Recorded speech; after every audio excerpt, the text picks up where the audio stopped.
Hey everyone, you're listening to the official podcast of 4playernetwork.com. Check us out at that address for everything you need to know about our community, monthly giveaways, and nightly live streams. You can even support us on Patreon at patreon.com/4player.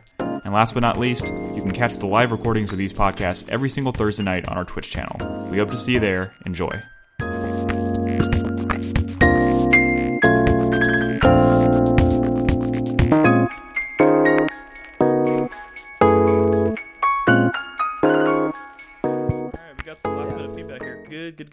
Good. Okay, are we ready to go? Nope. I'll take that no as a yes. Hey everyone, welcome to 4Player Podcast. This is episode 597. It is April 11th, 2019, and my name is Nick Henderson. I am joined this evening by Christopher Davis. Hello. Nolan Hedstrom. How's it going, everybody? And Christopher Guthridge. What's up? Welcome to another exciting episode of 4Player Podcast. Brad is not here. Brad is ill, and he is contagious. Oh, no. So we kicked him out and told him to come back next week. He's under quarantine. He is under quarantine. So, instead, we're going to just not do the show with him. We're going to talk about fucking video games. We have some stuff, right? But probably. We have some things. Yeah. I know we're going to talk a little bit more about Sekiro. We're going to talk a little bit about Pathways, which some is newsy stuff. Oh, yeah. That's a new game. It came out like this week, right? Pathways? Yeah. Yeah, sorry.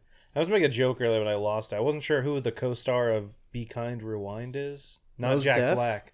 Most Def. Most Def. Because when Nick said, "Are you ready?" I wanted to be like, who co-stars with Jack Black and Be Kind Rewind. But I didn't want to be racist. I was like, I'm pretty sure it's Most Def. Oh, yeah. But yeah. Most Def. That nail on the head with know.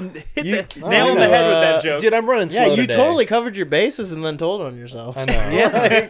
And then ruin the joke I'm running completely. slow today. Like, why would you do that? Oh, man. Okay, a couple quick things before we get started. Of course, I want to take this opportunity to remind everybody about Discord. If you guys are in the community and you are not a part of our Discord yet, please consider joining. It's great. It's fun. It's free. You can find it at discord.gg/4player, and it's by far the easiest way and best way to keep in touch with us, keep in touch with the community, talk about all kinds of fun shit. You know what I'm saying? Mm-hmm. So, like I said, discord.gg/4player is the place to be. Also, want to remind everybody, this is an update to Patreon. This is probably the last week I'm going to remind everybody, but we recently announced we're changing the way we do things a little bit. We're not striving to do the streaming 100% of the... Oh my god, hi Kato. Sorry, dog's distracting me. We're not streaming every single day any longer, but we are going to be kind of streaming at, God, this is really distracting. Kato, come here. Kato! Kato! This dog really wants attention. Just wants you now. Silly Oh my fluffy God. boy. He's looking at me like, please stream every day. You're talking, so he's attracted. That's very true. Thick Anyways, and fluffy. we are going to be adopting more of a stream when you feel like it kind of mentality, but that means we'll still be streaming a lot, just maybe not streaming every single day. So, of course, you can still find us streaming all the time at 4pp.tv. And if you're a supporter of us on Patreon, we brought back the Revival Club, which I think is going pretty well so far. We're having a good time playing games with the community. This month, we're playing Devil May Cry 3, which is a pretty good video game. Is it? Is it, though? Is it? Yes, it fucking is. Well, if you say it is, I believe you, Nick. And we got quite a few people in Discord playing that with us. If you're a supporter on Patreon at the $3 tier or higher, or if you support us on Twitch, you can access the Revival Club Discord channels and be involved in the nomination voting process for what games we play next. And of course, you get an opportunity to jump into those channels and talk about the game all month long while we're playing it. I'm enjoying the hell out of the game so far. I know quite a few other people in chat are as well. So just want to remind everybody about that. And I think that's going to do it for Patreon housekeeping. But like I said, if you want to support us, patreon.com/4player is probably the best place to do it. We'll be answering questions in the second segment, of course, from our supporters on Patreon and Twitch. If you're a supporter on either one of those, there's still time to get some last minute questions in. Nick, can you do me a favor? No. Can you raise your mic like an inch? Can you raise your mic like an inch? You're making me nervous. No, my mic's fine. I'm just saying when I look at the thing, you're like, I'm looking over at you and you're talking like over your mic. I don't know what it is. I'm not doing anything different than I normally do. Last week, I listened to the show from last week, and I was like, why am I so fucking quiet? Because you don't have Well, like, headphones, I promise you, Nick. Nick, you don't talk into your mic. You talk like sometimes over it. You look or- like Yeah. you literally look like your mouth is like. my mouth's looking into my microphone. Let's fight about where our mouths are. Guys, how do Yeah. you do a podcast? I don't know. This We've would only be done 600 of I'm just them. gonna say this would be easier with headphones, which is something we are hoping to save up for and get one day. Nice. If you want to help us do that, please support us on Patreon or Twitch. Nice, Nick. I know that was a great segue, but Nice. it could really help out in these kinds of situations. 'Cause if we could just hear ourselves while recording, it'd be wonderful. Anyways, let's get to it. Video games to talk about. Things to do. There's news in the second segment. What are we going to start with? Feedback. Fucking, feedback? my God, Chris Davis. No you feedback? are you're an aspiring 4-player podcast host. Do we have 'Cause I feedback? certainly am not. I've been a 4-player host. I know. Nick, was there any feedback? There was feedback. Oh, shit. I have it right here. Feedback from our last episode of the show. Our first comment comes from Minovsky Physics. Ooh, nice Gundam name. Great name, great name. That is, yeah. He says, like Krispy, I have recently dived into Destiny 2 and have found myself pleasantly surprised at how much I have been enjoying the game. It's really my good. first foray into the quote-unquote Schluter, so I'm liking the sense of discovery, progression, and community. One thing that bothers me, however, is the disjointed nature of the narrative in this game. Destiny has a genuinely interesting setting and backstory. I just wish the game did a better job of telling an interesting narrative and crafting memorable character moments. Hope to catch you online if you ever play on PC, Krispy. Yeah, I mean, you say that, but they've come a long way from the way it used to be. I'm wondering if is he Yeah. playing the vanilla version or is he playing the... I'm guessing he's Well, even if he playing- is playing the vanilla version of Destiny 2... did he say Destiny or Destiny He said 2? Destiny 2. Destiny 2. Oh, he did say, yeah. Yeah. So, like, Destiny 2 actually has, like, cutscenes and narrative stories, and it's, like, very point A to point B kind of story. It's not just, like, backstory and a bunch of open-ended bullshit. Yeah, like the Destiny 2 first is a game much was. more directed story. Yeah. There is, I think, you know, there's a distinction between, like, the plot and, like, the lore, and there's a shit ton of lore, and it is kind of just, like, spread out on the margins, and it's really something that you have to, like, kind of... Seek out. Yeah, well, yeah, I mean, it's something, I mean, it's very easy to find resources of it, but, like, it's something you just, like, yes, it's very, like... I mean, God, I'm not I gonna get say it. it. I'm not going to say it, but you know what I'm going to say. Wait, do I? Yeah.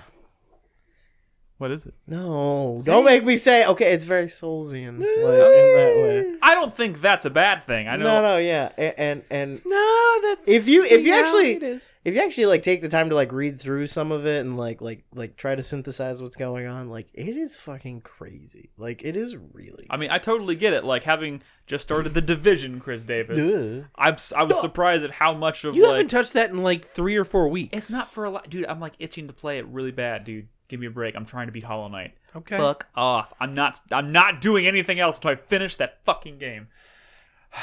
I just died like 4 more times right before this this podcast, so I'm a little on edge. on edge about I will say the other thing though, he said like great character moments. I think there's a lot of really great character moments. Maybe in he just Destiny hasn't 2. reached them yet. It There's sounds a like lot he's of really still good kind ones, of dipping his toes in. Yes. You ever play on Some good- PC? You're only on PS4. Aren't I'm you? on PS4. Unfortunately. I guess Minovsky Physics will never be playing with you. That's not no. cross-platform, I would assume. Oh, it's Nope. Sony. Never Nope. mind. Of course not.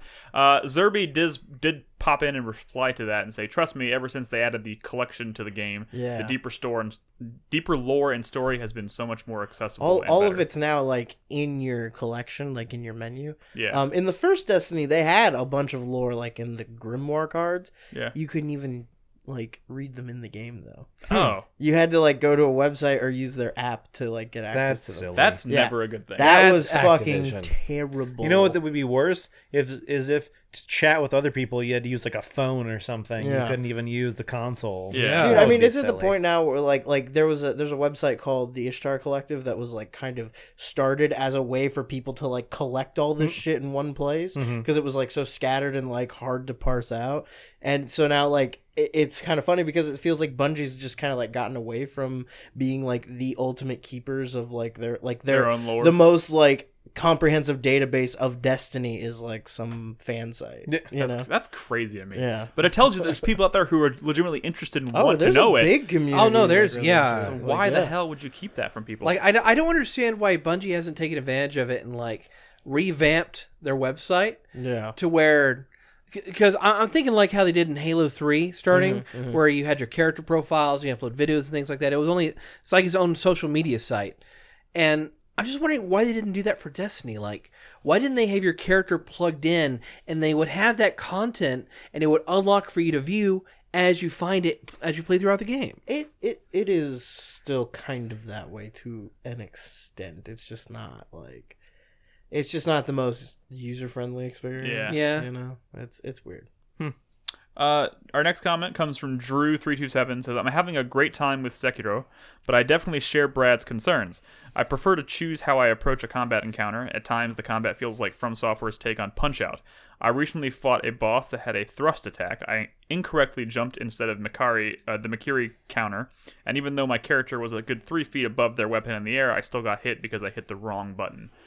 I think that's one, and don't get me wrong, that's been some frustrating times for me, but it's one of those scenarios where, similar to Dark Souls in a way, they want you to learn the enemy's combat. So when they do a thrust attack, you know you should either Makiri or you should dodge left or right. Yeah. When you jump backwards, and that's one of the things, actually, when I was casting last night, Sekiro, I was running into that thing where I often find myself kind of getting a little antsy and dodging early. Yeah. And if you dodge early, it's never a good idea because they do a pretty good job of tracking you, like any fucking real life scenario would. If someone was going to stab you and you moved to the left before they even started their thrust, they're not going to thrust where you were. They're just going to adjust their position. So it's realistic. So and I understand that it does suck when it feels like you're above, but I mean, like, your hitbox includes like your feet and stuff. So I mean, technically they can like move up a little bit, and it's just one of those things where you're supposed to understand what the enemy's going to do and correctly, I don't want to say like rock, paper, scissors, but kind of to an extent. Like, if they're going to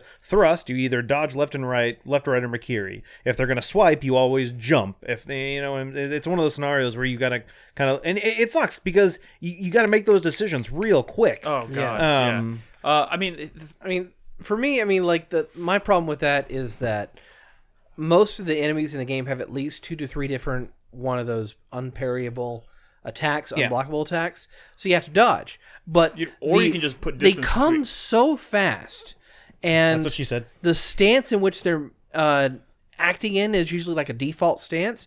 So I can't really read exactly what kind of attack I'm going into. I will be honest. Whenever I see the red symbol flash on the screen for the undodgeable, I literally just I put as much distance between me and them as possible. And if I can't do it fast enough, I let go of the lock on and I hold down the run button and I just start running circles around them. Sure. I mean, I am real shit at the Makari counter. Oh, I'm fucking amazing at it. Yeah, I'm not particularly great at it either because I don't use it nearly as much as I should, because most of the time when I see that thrust attack coming, I just fucking dodge backwards. That Makiri counter is like priceless. You really need I need to practice it more for sure. It's not even about practicing. It's just kind of take the kind of if they look like they're going to do some sort of thrust, just wait a second and then press B. Yeah. The window's pretty wide. You mean circle?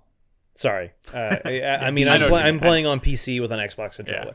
Yeah. Press the right button, because it is very helpful. It does a decent amount of posture damage to them. I will say, in regards to like the comment, it is definitely like at first I didn't really realize what distinguished this game so much from Dark Souls, and then you start to think more about like, okay, this is lacking, like we talked about last week, like the armor situation and the less emphasis on stats. When you're grinding, you're really just grinding to earn new skills, instead of like grinding to raise your level and your strength and all that stuff.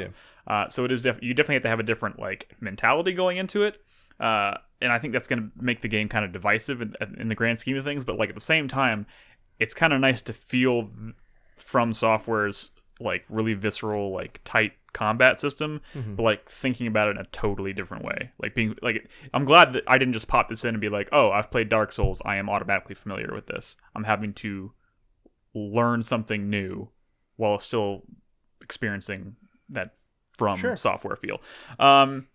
Zerby says, I wanted to point out on the discussion of the Epic Game Store that I don't think, by the way, this is a long one, I apologize. Where'd it go?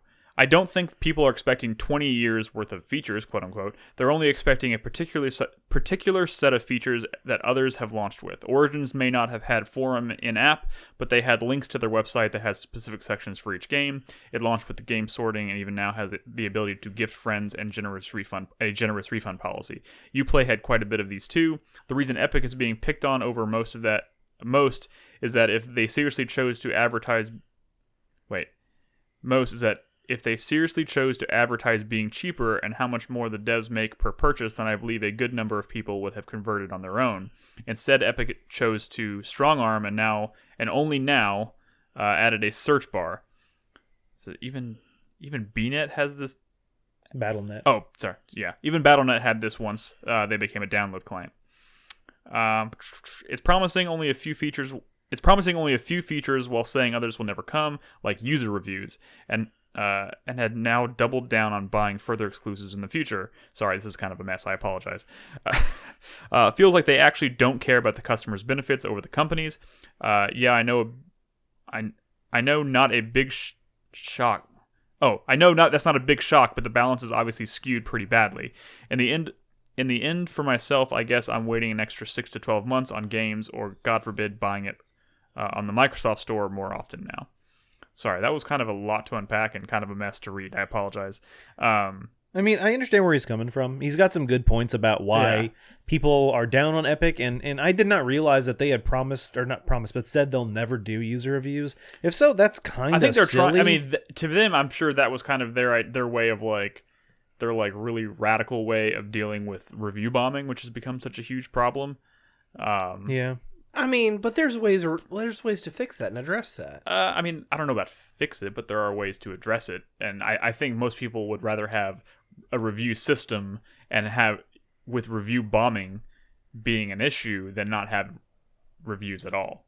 But I'm kind of talking my ass here because I don't think I've ever left a review for a game or felt the urge to leave a review for a game. Here's my question in that regard, Chris Davis. So what happens if someone review bombs something? It just doesn't look good, right? Yeah, of course. So either the person looks into it more or whatever, but I think it's a scenario of if they don't have reviews at all, they have to go somewhere else to look at them. And I think generally a lot of scenarios, if I see a game that looks pretty decent and it doesn't have good reviews, I don't just take that for word. I start looking into it a little bit more. I'm like, hey, I thought this game was supposed to be good. What are people saying about it? It's nice to have it all in one place. I'm just saying that I understand where you're coming from. If you just see like 2 out of 10 is the average user review, I know a lot of people are probably gonna be like, oh well, never mind. I don't care about that. No, that's not what I'm saying. I'm just saying a system for combating review bombing is a lot simpler than I think is getting rid of it altogether. Is getting rid of it. I mean, the thing is, the industry in and of itself hasn't found a solution to this, or it wouldn't. I mean, in my opinion, all you gotta do is enforce verified purchase reviews, and maybe even go further than that. Say you have to play 2 hours before you can post a review. Yeah, if it's tied to the store's account and you play X amount of time, you can review it. Yeah, I mean, I think that's probably fair. I mean, especially we're seeing a lot of this review bombing happen literally before a game even comes out. It's kind of bizarre. Yeah. Like, is it? Maybe I'm not super familiar with this, but we talked about them already starting to review bomb like Borderlands 3. How do you review bomb a game that is like 4 months away?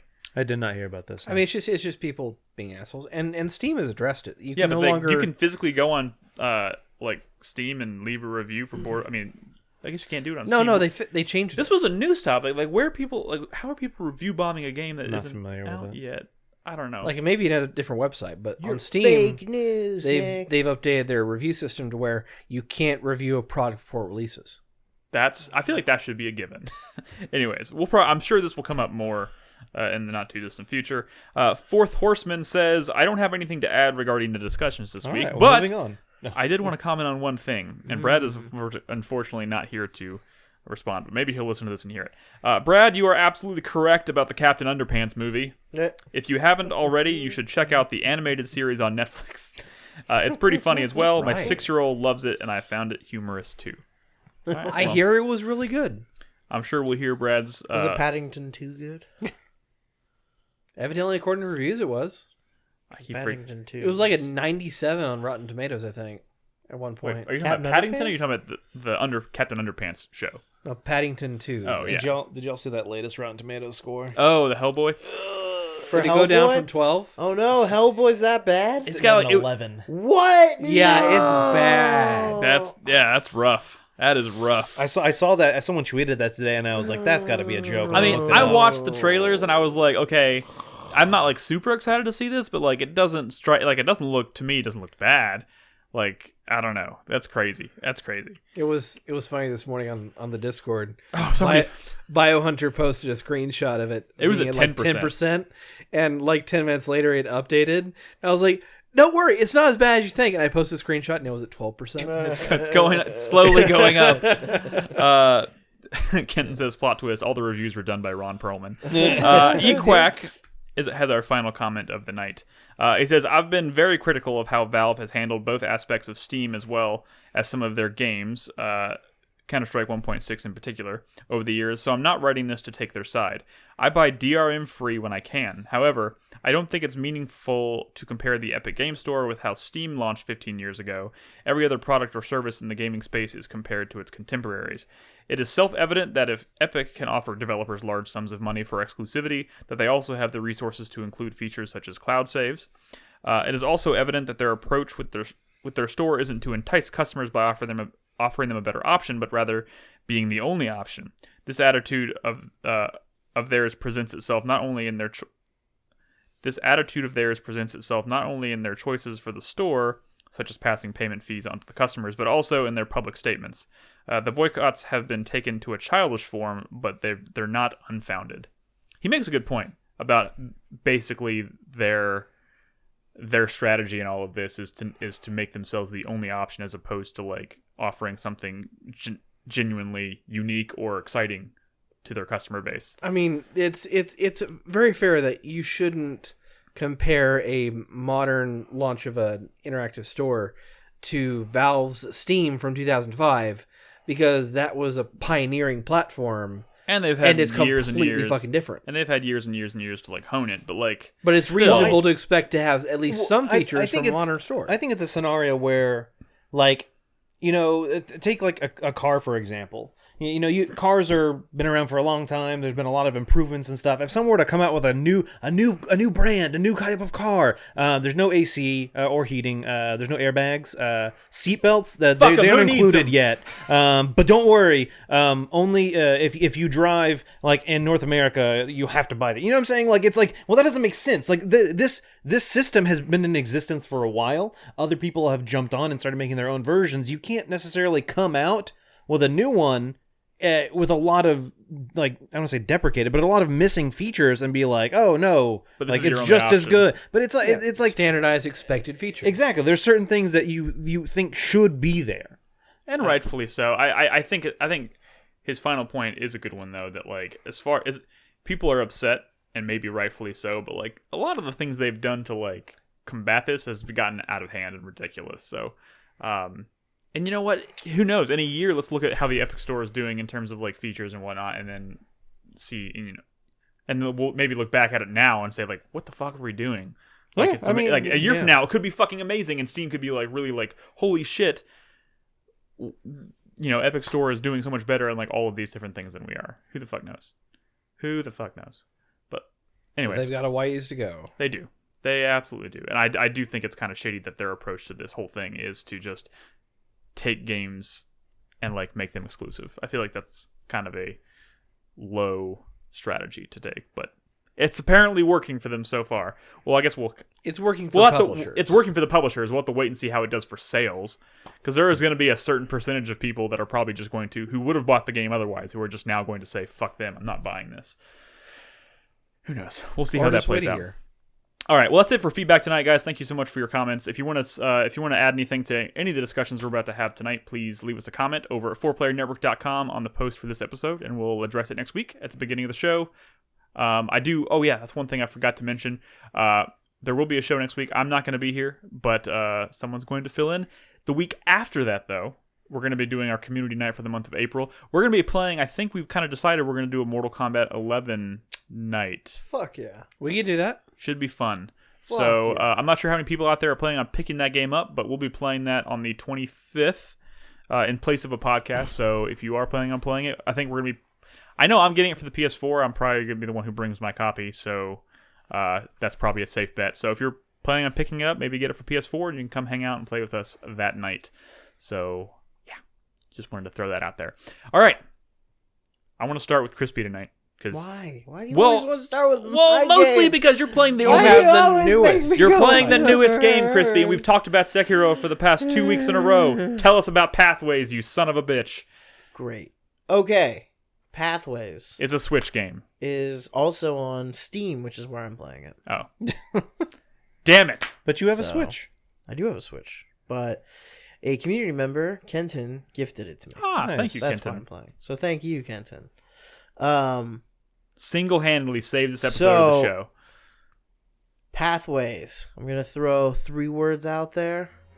It is Indiana Jones, FTL, Into the Breach. That is a hell of a combination. Into the Breach. How about Indiana Jones, FTL, XCOM? That's probably better. Okay. Interesting. Okay. But You with have- a little bit of Into the Breach. Into the That's XCOM. now 4 things. But you have my attention, sir.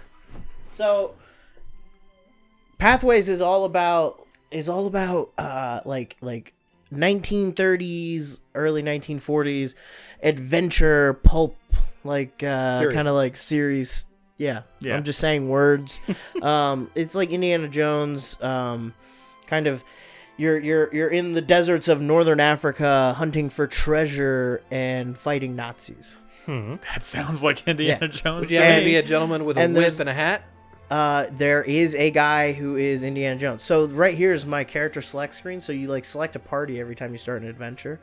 Right now I've only got 2 party slots, so it's always 2 characters. But all of these characters, there's 16 in total in the game. I have like 10 unlocked right now.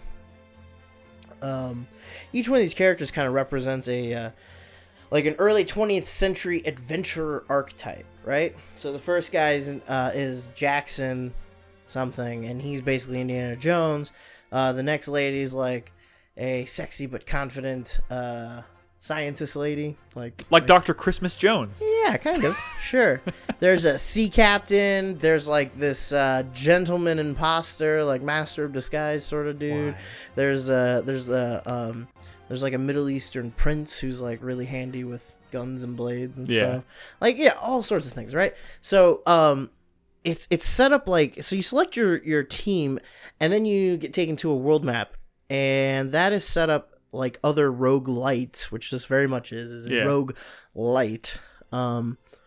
Is set up like FTL, right? Where you're on the edge of civilization, heading out into the desert, and you have to like select which location you're gonna go, and random encounters happen when you get there, right? As you move along the map, is there a red line and there's some very, very nice adventure music playing? There's very nice adventure music. There's not like a red line like you're thinking.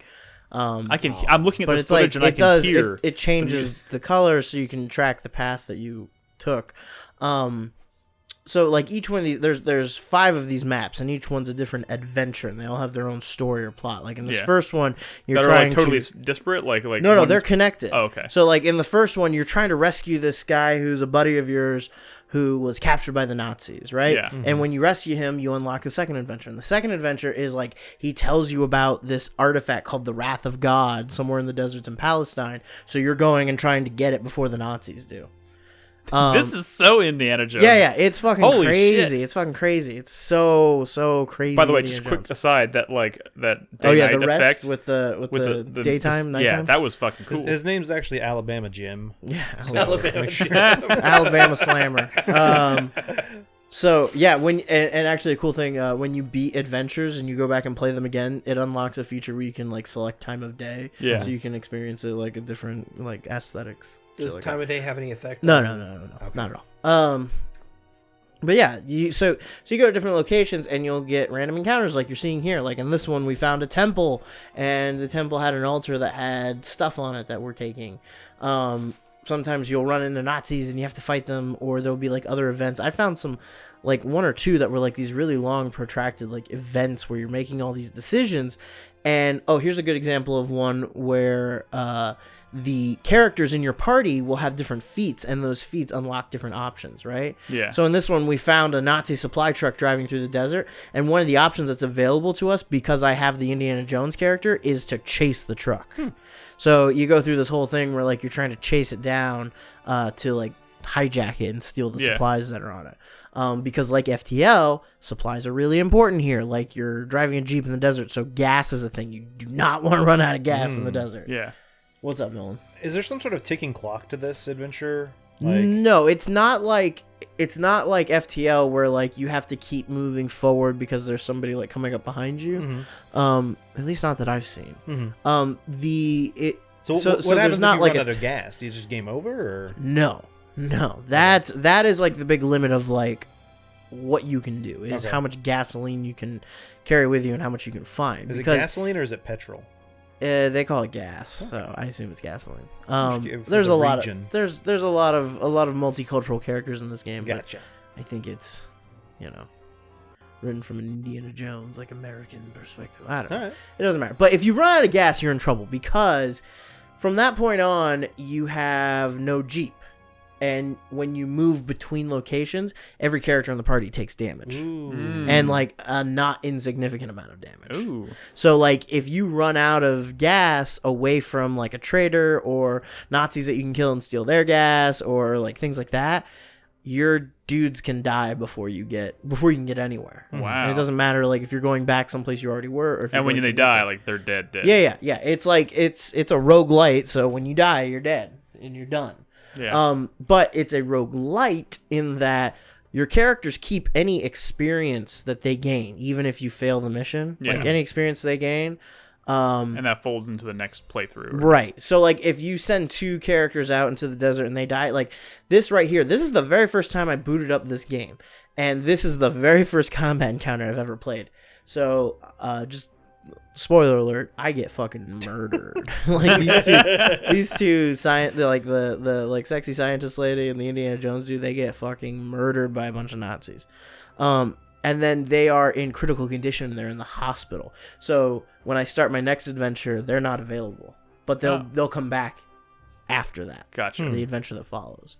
So like whoever you're getting killed, like you're kind of losing them for your next run. Yeah.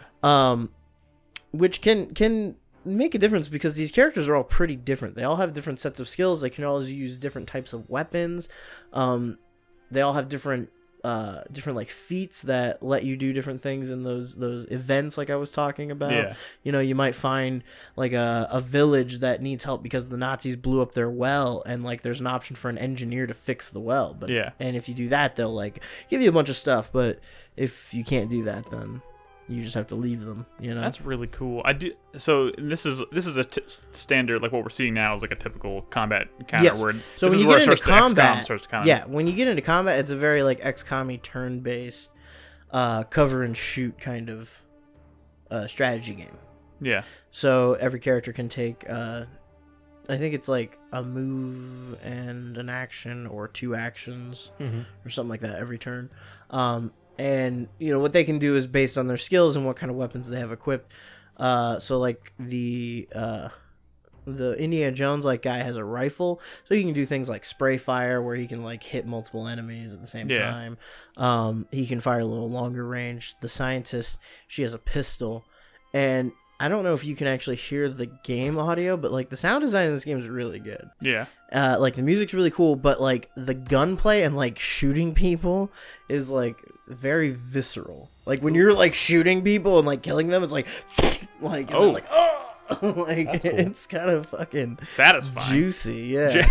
It's fucking, good word. Good. Yeah.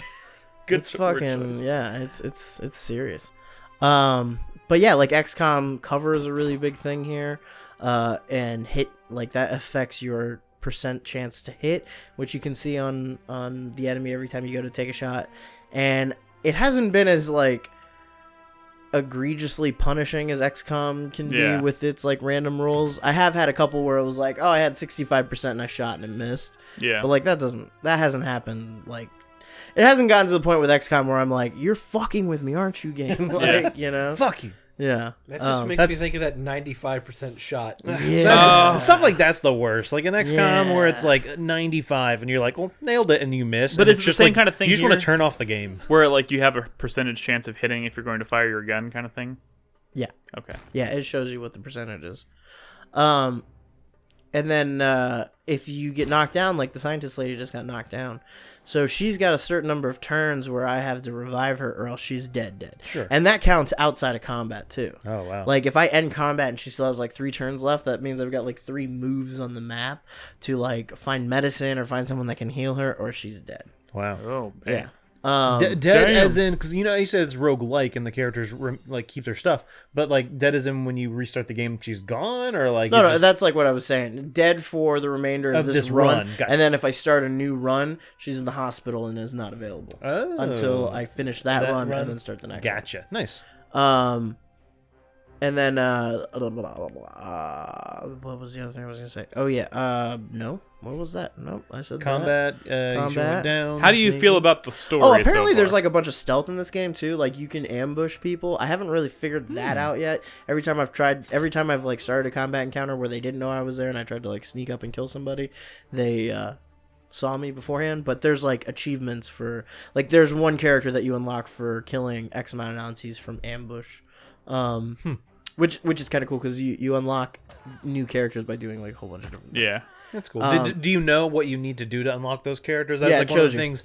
Like in Into the Breach, it gives you, and even in FTL, like explicit things like, "Hey, to unlock this, do this." Yeah. Okay, good. It- I like that. it I tells like you when that- it's not like a complete secret. It tells you that on the menu exactly what you have to do. Cool. Oh, that was the other thing I was going to talk about. Like, so a lot of times, every time that this has happened to me, something has triggered where, like, if I lost one character, but I still had one left, and he was out in the desert alone, it would trigger an event where a dog would find them, and then the dog would join the party.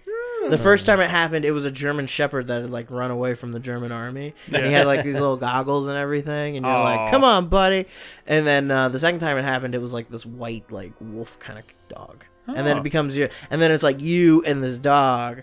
And You ever get like a rant? So like does the breed change? I don't know like, how many like different just dogs. a Chihuahua there are, finds but you. You're like, what? Why? But do you control the dog, or Oh, yeah. The dog's a party Okay, member. okay. Yeah, I mean they can't like carry a gun, but Well, I'm imagining that Yet. since they're joining the party as a new character, they might have their own controls. no, they're not AI. They're controlled by you. Are there like standardized events like in a run you will eventually hit this point where this X will happen? And X will happen every time? Or? I haven't seen anything like that except for like the end event. Like when you get to the end of this adventure to rescue the guy, it's always the same encounter and the same combat that follows. Gotcha. Brucey in chat says I read there's over 400 random events. Oh yeah, I mean I haven't That's seen crazy. I haven't seen a repeat yet, and I played for a couple hours today. This is cool. Yeah, this game, like, I didn't know anything about this. Ken sent me a thing and was like, hey, try this. I want to know if it's any good. And I saw Team Cherry tweeting about this because yeah, I don't know. This must have been, maybe this was at that PAX you guys went through or something, but I had never heard of this game before today, I didn't know that. am in love I was with looking it. into it. The developer only has like one other game. It's published by Chucklefish, but the developer, this is like I think their second game. Robotronic? Yeah, something like that. Robo something. I lost it. Robotality. Robotality. Yeah, they only have one other game. I lost the name of it though. it's cool though. Starts This with looks an dope. H. Yeah, That's not good. it's so cool. Do you know how much- That's just a nothing event. I'm curious to I kind of this looks like it would be a fun game to play on a Switch on a trip. Yeah, maybe, you could which totally, is coming up for yeah, me. this is on Switch. You should totally play this. Yeah, dude, I don't know if you didn't like get into FTL, maybe try this and see if this is like something that'll Cool. Oh, I'm definitely gonna look into it. tickle that All right. urge. But yeah, this game's fucking incredible. I highly recommend. I'm gonna keep trying it because again, I've only completed one adventure so far, but So thank you, Kenton, for sending this over to Krispy. This is cool. Yeah. And yeah, for those, this is as a reminder, this is called Pathways. Pathways. Okay. I don't know if there's an S. Is there an S on it? Yes. Oh, for some reason, when I googled it, it came up as Pathway. Yeah.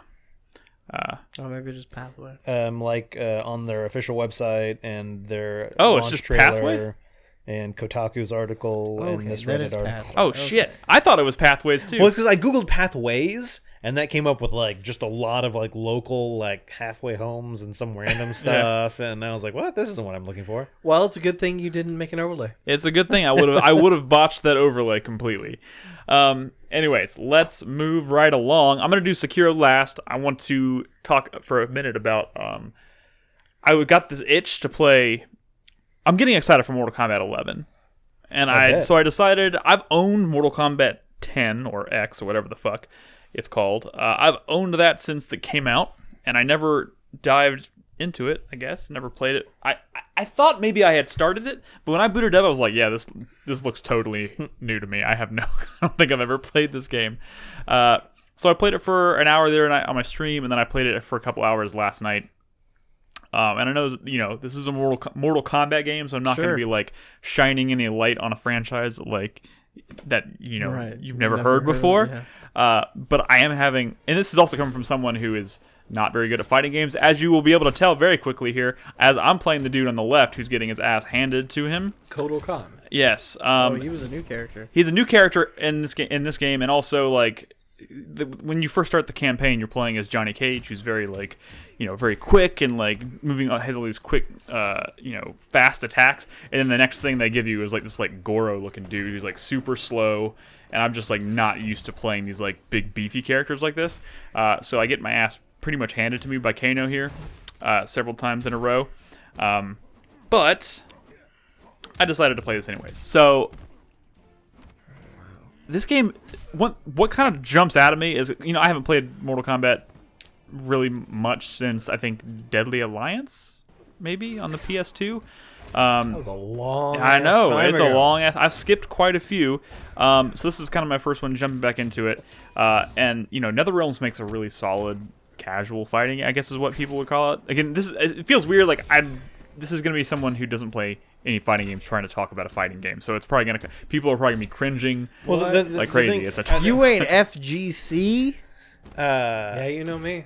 The problem with that, Nick, is I don't think anyone in this room is that into fighting. I know. Brad would be the best one. Yeah, Brad would be the best person to actually talk to about as far as He could tell you all the ways this game sucks. Yeah. God damn it, could. Brad, why'd you have to catch Ebola? But he seems excited about Mortal Kombat as well, just in a different way than like Tekken or Street Fighter or something. But what I was gonna say, Nick, to your not being into fighters, I'm like the exact opposite of fighters. Like I didn't buy, like, Dragon Ball is one of my favorite anime series. I didn't buy that latest one just because it's like, dude, I'm just not into fighting games. Like I don't have the time to get good at them. I always suck at them, and then I'm just like, I feel like kind of depressed and then angry after I play them. So I'm like, well, what's the point of me even like picking them up at all? Well, here's the thing. I think NetherRealm makes a really NetherRealm makes really well-rounded fighting games that I think where there's tons of options. There's so many different, gameplay modes that you can jump into. Like I immediately jumped into the campaign because I was like, I'm still kind of trying to wrap my head around what is it like to make a like memorable, fun story campaign in a fighting game. And I think after I played Injustice 2, I was like, oh, this is pretty cool. I want to see what they do with Mortal Kombat, and it is, as you would expect, pretty ridiculous. But like it's genuinely fun to watch, and there's like cool shit happening. Like there's all these crazy like cutscenes and fights and like QTEs that are happening in between the actual fights themselves, and they're introducing you to all these characters. I do think it's kind of funny that every time they introduce a character, everybody says everybody's name. Like nobody just talks to each other like they already know each other's names. They're like, you are Melina, and then like tell you about who Melina is. Like, thank you for telling me who Melina is. Yes, we both know that. Why are you saying that? Yes, exactly. It's like, who are you talking to? Are you talking to me or her? What's going on? But they make these really well-rounded fighting games. Like I did the campaign for a little while. When I got my ass handed to me by Kano a few times, I was like, you know what? I'm gonna go explore the other modes. And then I did. There's a tower mode where you're fighting like up to 10 different opponents, but they have like 6 different variations of the towers themselves. Where one is just like climb the tower until you beat the last guys. You do 10 in a row. One is like fight as many dudes as you can in a row without dying. Just a bunch of different variations there. And then, of course, they have the multiplayer mode. They add this like weird thing that I'm trying to kind of wrap my head around, because when you first boot up the game, it asks you to choose a what do they call it? A faction, right? Yeah. And the faction, depending on It's all like global. It's like global scoring. So like, as you're doing stuff, you're contributing to your faction total, and then like every week or every month or whatever But they also Look at like the scores. yeah, but also like depending on what faction you choose, it like unlocks certain movesets, I think, for certain characters and whatnot, and like your probably sets like certain conditions that give you bonus points and things like that. And at one point during I think I was doing just a one-on-one fight. I was just doing random fights between two characters, and like I beat a dude, and then it said after I did like the finish him, it said like there's an assassination attempt coming, and I had like a minute to try and like beat this dude that popped in, and it was someone trying from a different faction trying to assassinate me. I don't think I was playing another player, but it was kind of an interesting thing where it's like you have a timer, you got to beat this person and within a time limit to try and earn points for your faction, and that kind of contributes to the global total, which I think is really cool. It's probably well past its heyday, I think, for this game. This game came out quite a few years ago, I think. But Not too long ago. It's like 2 or 3 years. Yeah. But one thing that's always kept me coming back to Mortal Kombat is like, again, it's been a few games since I played it, but like the crypt, I've mentioned this a few times on the show. The crypt is such a cool fucking concept. Like every fight you do, whether it's in the campaign or whether it's in the versus mode or doing the towers, you're always earning these coins that you can then use to go into this like massive crypt. And in this game, you're actually like literally walking through a crypt. It kind of reminds me of. It looks like Legend of Grimrock. Yeah, it looks like Legend of Grimrock, where you're walking around this like set path, and you go up to gravestones, and you can use coins to buy things. It doesn't tell you what you're buying, but it's like a roll of the dice every time, and you can get concept art. You can unlock new costumes for players or characters. You can unlock new fatalities and stuff like that. Like, it's always fun to kind of just roll the dice and see what you get. And that element is super addicting. That's kind of why I'm getting excited for Mortal Kombat 11. One thing that I wasn't really expecting, because I think from a distance, I think this game looks great. But like, man, and like I was really a big fan of like their art direction and stuff when this game was first announced, and that's probably why I ended up picking it up. But like now that I'm playing it, I was like, now they were almost not great, at least back then. Maybe not super great at like character designs. Like some of a lot of them leave a lot to be desired. It's weird. Like some of them, obviously there's tons of different costume choices, but like a lot of their faces look bad. Some of their costumes just look. I was fighting Rain. I didn't even realize I was fighting Rain until I noticed like the name up in the corner. I was like, that's Rain? Doesn't look anything like that character. But and like not in a good way. Like sometimes I'm like, that's a cool character choice. Like I actually think Melina looks pretty good in this game. But then I met, like I said, Rain. I met Ermac. I think Ermac actually looks okay, but like Rain looks terrible. And like I think Liu Kang doesn't look very good. There's some like alternate costumes for like Sub-Zero, and like only one of them I was a big fan of. It's just it's really hit or miss with like the character design. But one thing I've noticed watching footage of Mortal Kombat 11 leading up to its release is like, were you about to say Metal I was Gear? about. Yeah. I'm sorry. I'm trying to get all these thoughts out of my head before they vanish. So I'm talking kind of fast. I do apologize. But like one thing I've noticed, like watching all this promo stuff for Mortal Kombat 11, is that it looks like they've made a pretty big dramatic. That's Rain, by the way. What the fuck? I don't like it. I know, right? I don't know. I'm into it. I'm not so much into it, but hey, they've got a lot of cool fucking moves. Don't get me wrong. Like I'm digging like all the different character moves and like the complexities of the combos and like all the different like environmental attacks. Like you can pick shit up and throw stuff. You can grab dudes and like push their head into like pools of water and stuff. That stuff's pretty dope.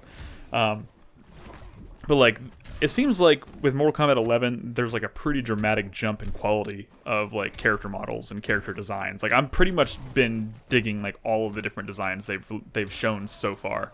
So I'm still getting pretty hyped for that. And I'm having a lot of fun with this, but I'm sure as soon as Mortal Kombat 11 hits, I'm just never going to play this one again. But it's scratching the itch, and it's getting me excited. And by the way, I know Mortal Kombat has a history for the like uber violence and stuff, but like I find it hilarious that at some point in the series they just decided they were going to insert basically fatalities into the actual just flow of the fights, and it's just like you basically brutally murder someone and they just keep fighting. I saw that in the first match or whatever when you like stabbed her in the throat and then twisted her and broke her. You see all of her smashed her in the You skull, shatter her entire spinal she column just like steps 4 back up. times. Yeah, It's silly. And a but little like bit. it's kind of leaning into like they're like, well, we have a reputation to uphold. Well, I mean, Fuck so is a game where a guy shoots a fucking chain out of his arm and slams into a guy's face and pulls him closer to him. That in its own is kind of true. crazy. Or throwing ice or flying across the screen electrified. It's a nice, but like. Why not just keep going? It's really, I'm still pretty much constantly surprised by like how much variation stuff. You know what's crazy to me? I think it's weird that it's not like part of the lore. You know? That like they should just have a thing where it's like, oh well, when you're in Outrealm, like you can't really die. You just keep getting like horribly murdered. It's like again. that place from Rick and Morty or whatever. You just can't die. Yeah. I was gonna say I wish there was an attack where you like rip someone's arm off, beat them with it, and then like reattach their arm, just stuck it back on and kept fighting. You can die. It would fit. And you'll still feel it. But then you just like come back to life a minute later. Oh my god! You know what? I also realized very quickly, like like I said, the first person they make you fight as is Johnny Cage, and I was like, God, I hate Johnny Cage. That being said, Johnny Cage in the next game looks really funny. He does look like that's an example of a character I think is like insufferable in this game, but looks pretty cool in the next one. So they're making some fun choices with 11. Yeah, I'm pretty stoked for 11 altogether. The guy who played Shang Tsung in the original 95 film is Shang Tsung. I know, except he's a DLC character. Yeah, but still, that's fucking great. It is great. I love that. It is great. I'm not paying for it, but you know, it is what it is. It's pretty cool. Like this still has a really nice, like, well-rounded roster. Yeah, right. This guy reminds me of the stranger from Oddworld: Stranger's Wrath. If you were not, you know, I if you were mean, human. Maybe, but it's clearly McCree. Yeah. Wait, are you saying Mad Dog McCree? No. Wait, what? McCree from Overwatch. Overwatch. Oh, sorry. I don't. Yeah, sorry. Not super familiar with Overwatch characters. I've never played Overwatch. I know that. But you know what? Overwatch is a good example of another different genre that is like super appealing because of their characters. I think Mortal Kombat's kind of the same boat for me. Like they have, like every time I look at a Mortal Kombat roster, I'm like, ooh, I want to try all of these. Tell you what, Blanche needs to be a playable character in the game. Dude, anything can fucking happen. I like that old lady right there in the background. Oh my god! You can grab her and throw her. Like as you're moving along the axis on the fights, you'll see like certain items in the background and highlight. Sure. Yeah, I was like, did that old lady just highlight? And I just grabbed her and you slam her into her. In Injustice 2, there's a map that's Central City Bar, and you can like grab a dude off the bar stool and like throw him at somebody. It's fantastic. You know, like a superhero would. You got a trophy earlier for beating an enemy with Blanche. Yes. I didn't even realize she had a name. Yeah, it's because it comes up Blanche Advantage or something like that. But yeah, this game's pretty it's pretty dope. It's scratching the itch until Mortal Kombat 11 comes out. Like I said, we'll be playing Mortal Kombat 11 with the community on the 25th. So I'm very much looking forward to that. I just wanted to squeeze this in there. Yeah, fuck, that's like 2 weeks, huh? Yeah. The game's coming out. That's going to be fun. I'm actually excited. It's going to be fun. Game Informer has spent the past month doing their month of coverage, and their game was Mortal Kombat 11. And one of the things, they did a very long interview with Ed Boon, and one of the things he was talking about was that he wants their next game to be a brand new IP.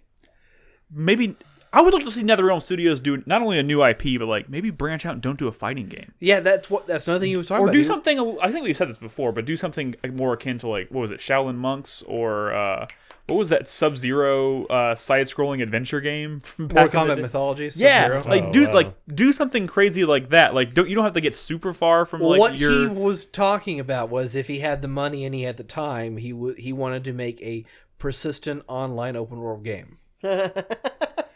Shoot for the stars, Ed Boon. Shoot for the stars. Yeah. I'm like, I want to see that game. What if he made a looter shooter?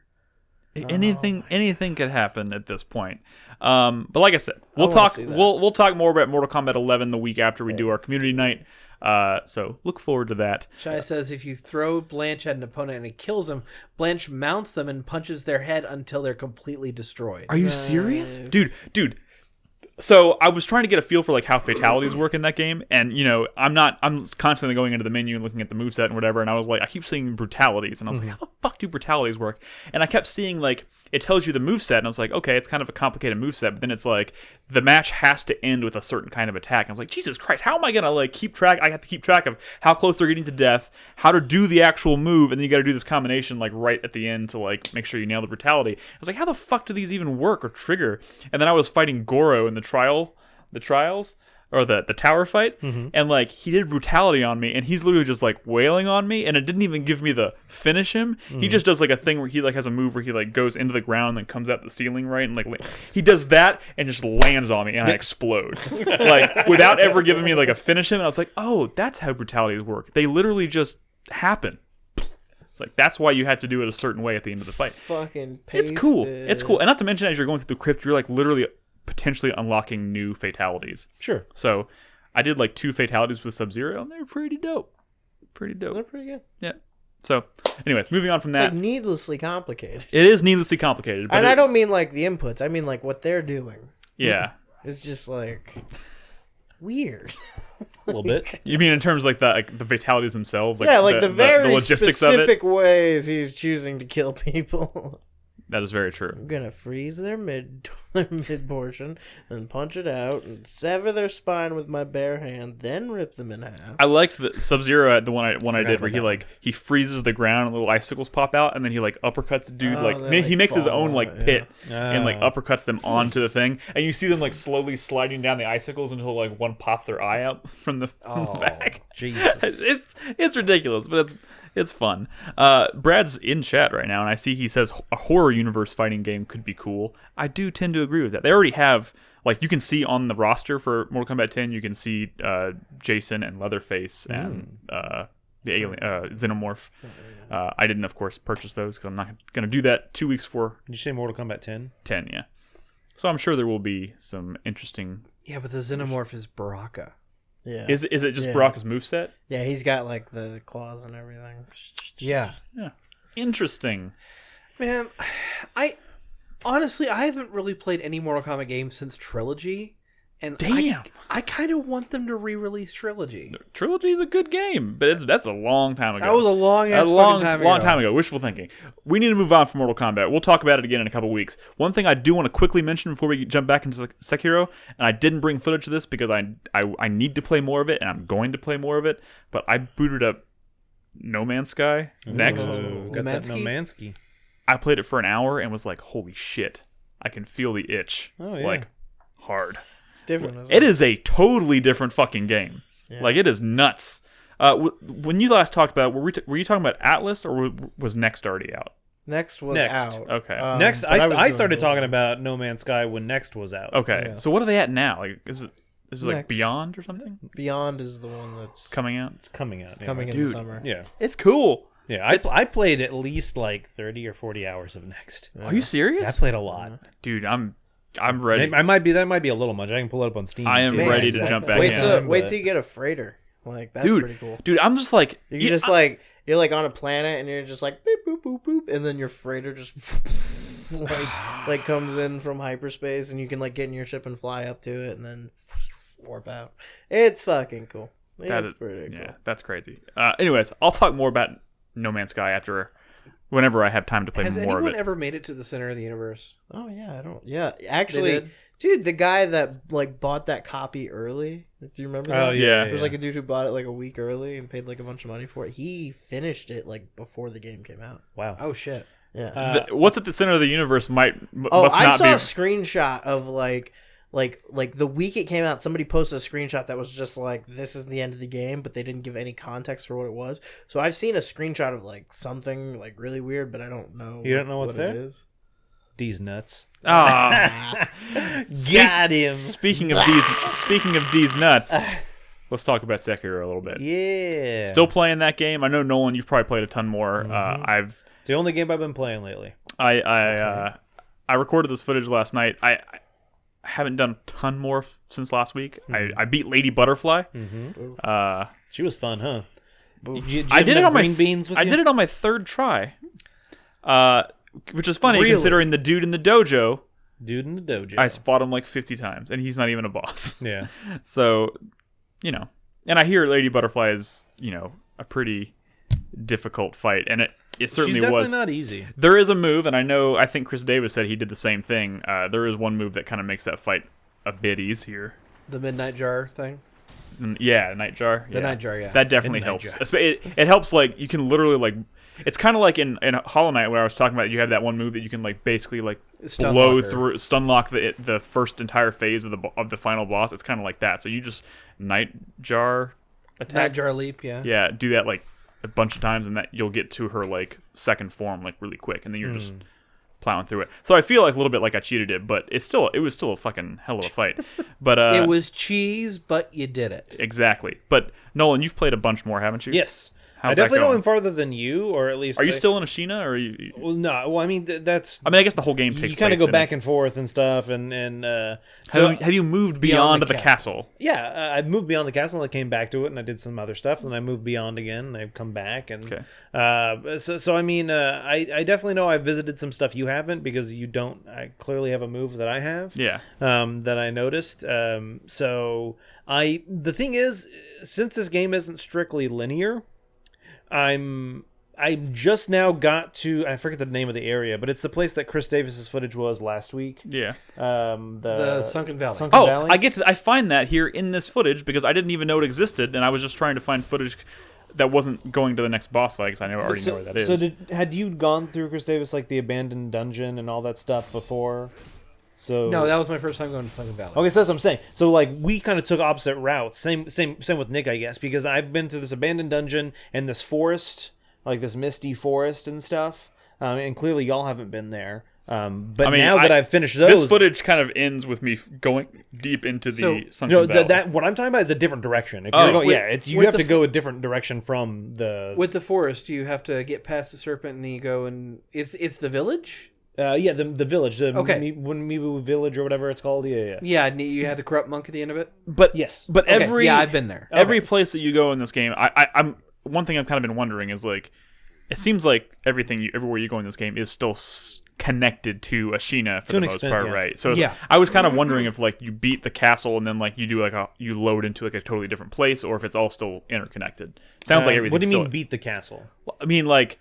I got to the top of the castle and there's a boss up there. Yes, I have not fought him yet. But I was thinking about like everywhere I've been, and like I was trying to think of is there anything I missed, and until I was recording this footage, I thought I kind of explored everything. You 100% have missed places. Yeah, okay. That's the thing with this game is there's just so many places you can go that it's like, oh shit, I didn't even know that was there. I didn't know that area was like hidden behind a fucking door or something. But yeah, so I actually defeated the boss Genichiro. I mean, it's not really. Is he the one at the top? But he's the one you also fought at the beginning of the game. Yeah, you fight him again. So I beat him last night on the feed. Last night? 2 days ago. How was that fight? I haven't. I've tried it once. It is balls hard. Well. Chat, would you define my experience balls hard? I think I fought him maybe like 5 times. Really? I kept doing something silly, and it got to the point where his first phase, like, I got really good at it, and there'd be a time where I'd go into it, and I'd just do something fucking stupid, and I'd take a bunch of big hits, and I'm, well, like, at this point, like, just kill myself, because I've already used 2 of my flasks, and his second phase, I don't know, so it's one of those things where, like, the first time... He's 2 phases. You know, yeah. Most bosses a lot of bosses do. When you say phases, it's defined by like the death blows you got to deliver. No. It's like when you defeat him, it's like, oh, you won. Oh, just kidding. Phase 2. Suck a dick. I hate that. I'm sorry. It's a good warning, Nick, because when I defeated him, I was like, yes. And then it's like phase 2. Fuck. But the thing about phase 2 is that he gains a new ability, and you don't learn how to do the ability until you're in the middle of that fight. And it's teaching you while you're fighting it. Oh, that's what you were mentioning the other week. Yes. Okay, gotcha. And it's fucking annoying. So anyway, I defeated him, and you don't... It's not so much that you get access to a new area, it's just you learn more... You get a bunch of lore that's dropped on you, and you get... that kind of tells you how... Exactly. It kind of informs which direction you should be been By the way, I discovered the monkeys here in a second. Oh, yeah. Yep. Scared the shit out of me. But yeah, so I've definitely been enjoying it, obviously. It's hard.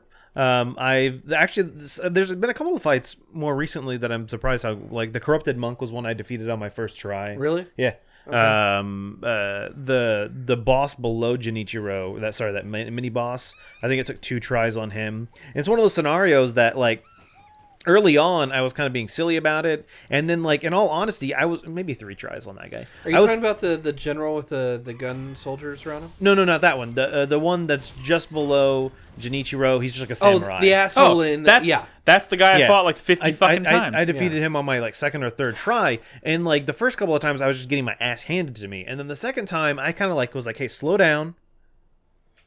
look at his moveset. I will say that I did use the Sabimaru, and so it's the prosthetic that poisons. Oh yeah, enemies. See, It's like I a don't knife. have that yet. And if you hit them like 2 or 3 times, it'll apply the poison effect, and so their health will drain. Yeah. So that's helpful. But in all honesty, I thought my plan was go in there, poison him, back up, wait for the poison to take effect, and then go away, and then go in and poison him again.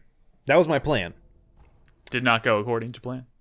I ended up just fucking like countering him a bunch, and it defeat is one of those things where it's like I got really good with that Makiri counter, and you just kind of like all of a sudden out of nowhere his second phase was just like donezo. Like I just happened to, because it's one of those things where this game has a surprising amount of rhythm to it. Yeah, when enemies are attacking you, you have to learn their moveset and learn that they go like swing, swing, swing, swing, and so you have to guard.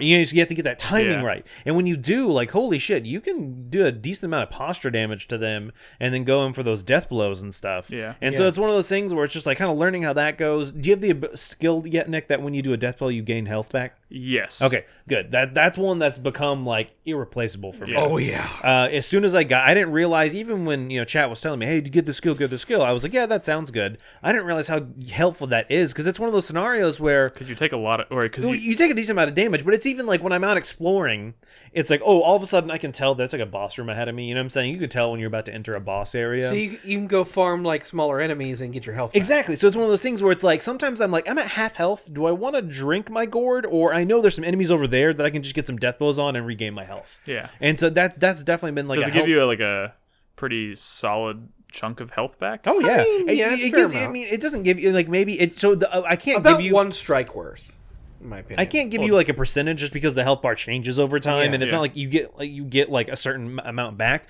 But there also are, I don't know if it's like an upgrade for that, or it's like something happens and you unlock it and it makes it even more efficient. Yeah. At some point. But yeah. Dude, just like I understand that this game isn't perfect. I understand the complaints about wishing there was armor and wishing there was more weaponry instead of just having. I feel like some people are treating that as if it's a fault, and really it's just a stylistic choice. Yeah, You know what I mean? like I think the problem is people are comparing this to Dark Souls. And I mean, obviously, Dark Souls and Bloodborne, I mean, previous that is games their of this legacy, developer. so- Yeah, I understand, yeah. but I'm saying that this is not a Souls game. Yeah. This Yeah. is Sekiro. It's a different game. So that's why I'm not like upset that that's not there. They're because gonna need to do at least one more game that is different from Dark Souls before people I think will feel comfortable not comparing their games to Dark Souls. You know what I mean? And so while I'm I not do see comfortable, these but- Souls elements in this game, I'm not minding that some of those things aren't there, because to an extent it's kind of simpler, and that was kind of always one of my problems with Dark Souls, is I never took the time to learn a bunch of those things and learn that, if you got to do this and whatever. And in this, it's like, dude, I just know that the only things I need to quote learn is figuring out what types of prosthetics work well on enemies. Yeah. I have a couple of different prosthetics. I need to know, is this enemy affected by the firecrackers? Because Yeah. if so, I'm going to use it on him to stun him, to get him some hits. Is this enemy poisonable? So I can use my and so that's what I've been kind of enjoying about it, is it's to an extent, like I said, simplistic.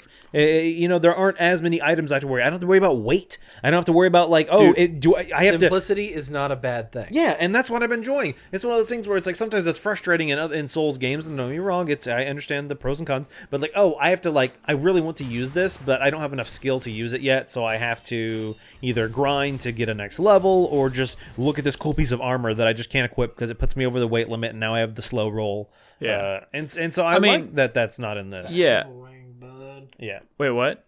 Havel ring. Oh, Havel. Havel Ring, yeah, that helps. Gotta yeah, love I the know. Havel Ring, man.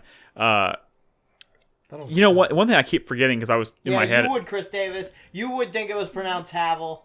Maybe it is. I don't know. I think I've always said it Havel. One thing I keep forgetting, it's like, because there's this big discussion about, is it a Souls game? Is it something totally different? And I keep thinking to myself, well, to me it feels like a Souls game. I don't necessarily, the first thing my mind jumps to when I think about Dark Souls isn't necessarily armor sets and stats.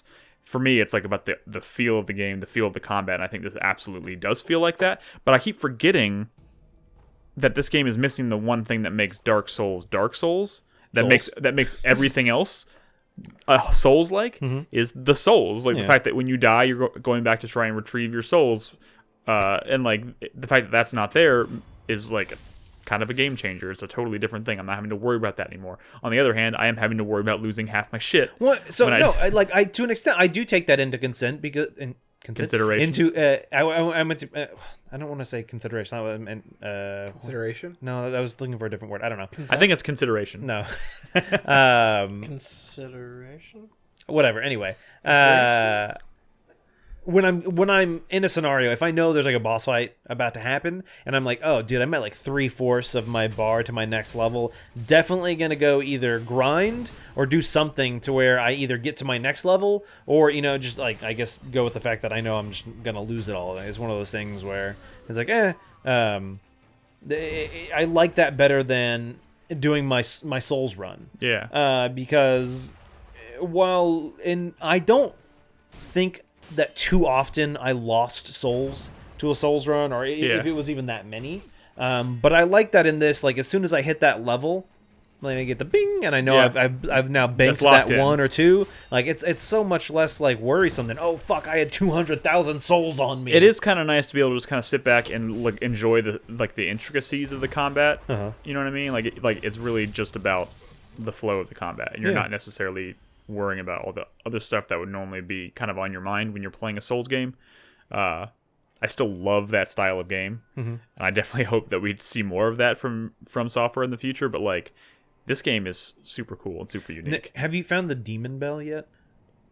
Ooh, no, I haven't found that. Ooh. All right, so it's a bell you can ring, and it curses you. What a fucking awesome bell. When you I'll take 2, please. Enemies curses your fucking heart. Enemies do more damage, and I think they have more health maybe, but they're more likely to drop stuff. Yeah. And so I've been running around with that. And the cool thing is you can actually deactivate it whenever you want. So if before you like fight a boss or something, you can just turn it off. Like there's like a whistle or something you blow and it goes away, and you have to teleport. I mean the bell has like a shrine at it. You can use this as many times as you want. Yeah, you just go back to the bell and ring it again. And so I've actually been traveling the world with that, and I'm getting way more drops of like, because you know, for your prosthetics, the later on levels, they require a lot of materials. Yeah. And like I have like, I can't remember, one of the more basic like scrap metal things I now have like 50 of. Nice. Because I've been just running around with that equipped. And like I said, it does make like just the normal enemies more of a problem, but I mean, they're not like, normal mobs aren't like that big of a deal as long as you're not fighting like 5 at a time. Yeah.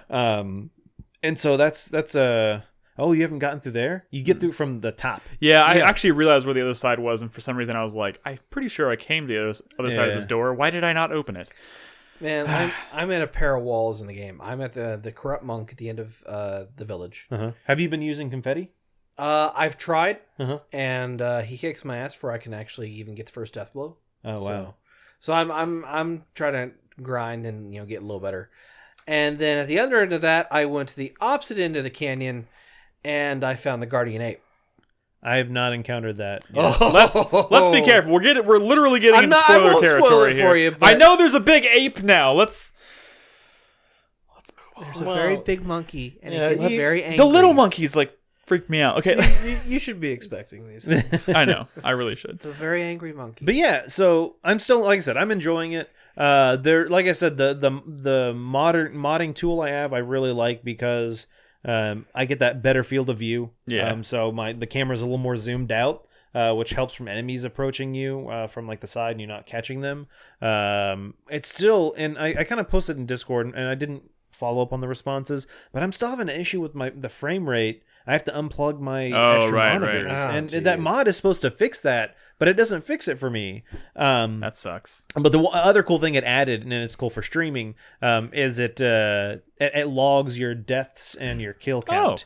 So when I was you don't even need an illumination in chat. Exactly. When I was streaming last night, but the thing is, it's total. So I'm at like 40 deaths, and like a little over 1,000 kills. It'd be really cool if there was Twitch integration for that. Yeah. There would be. That would be cool. cool. I bet you somebody's working on that. I wouldn't be surprised. But yeah, so it's I'm like I said, I'm gonna keep playing this. Some of the stuff that's been honestly, like I said, I haven't been gaming too much the past couple of weeks just because life. But I've been seeing a lot of people tweeting about, I finished Sekiro, and I'm like, well, fuck. Now, I mean, all these people are finishing it. I feel like I gotta. I'm in this thing where like I somehow just tricked myself into playing like 3 games that are particularly difficult, and like Hollow Knight is like right there. I'm at the fucking end, but like if I can just finish Hollow Knight, man, I'll feel so much better about being able to go back and play Sekiro. So I can't be playing 3 fucking brutal ass games at the same time. I will say at this point I have a decent amount more health, and I have 3 like little like revive death blow things, so I can pick myself up a couple of times. Too, which that comes super handy. I think this game is pretty fucking cool. Yeah. All right. Unless anyone has any objections, let's take a quick break. Yeah. All right. We're going to take a quick break. When we come back from the break, there's a couple news topics, and of course we will answer some of your questions from Patreon and Twitch. So if you're watching us live, don't go anywhere.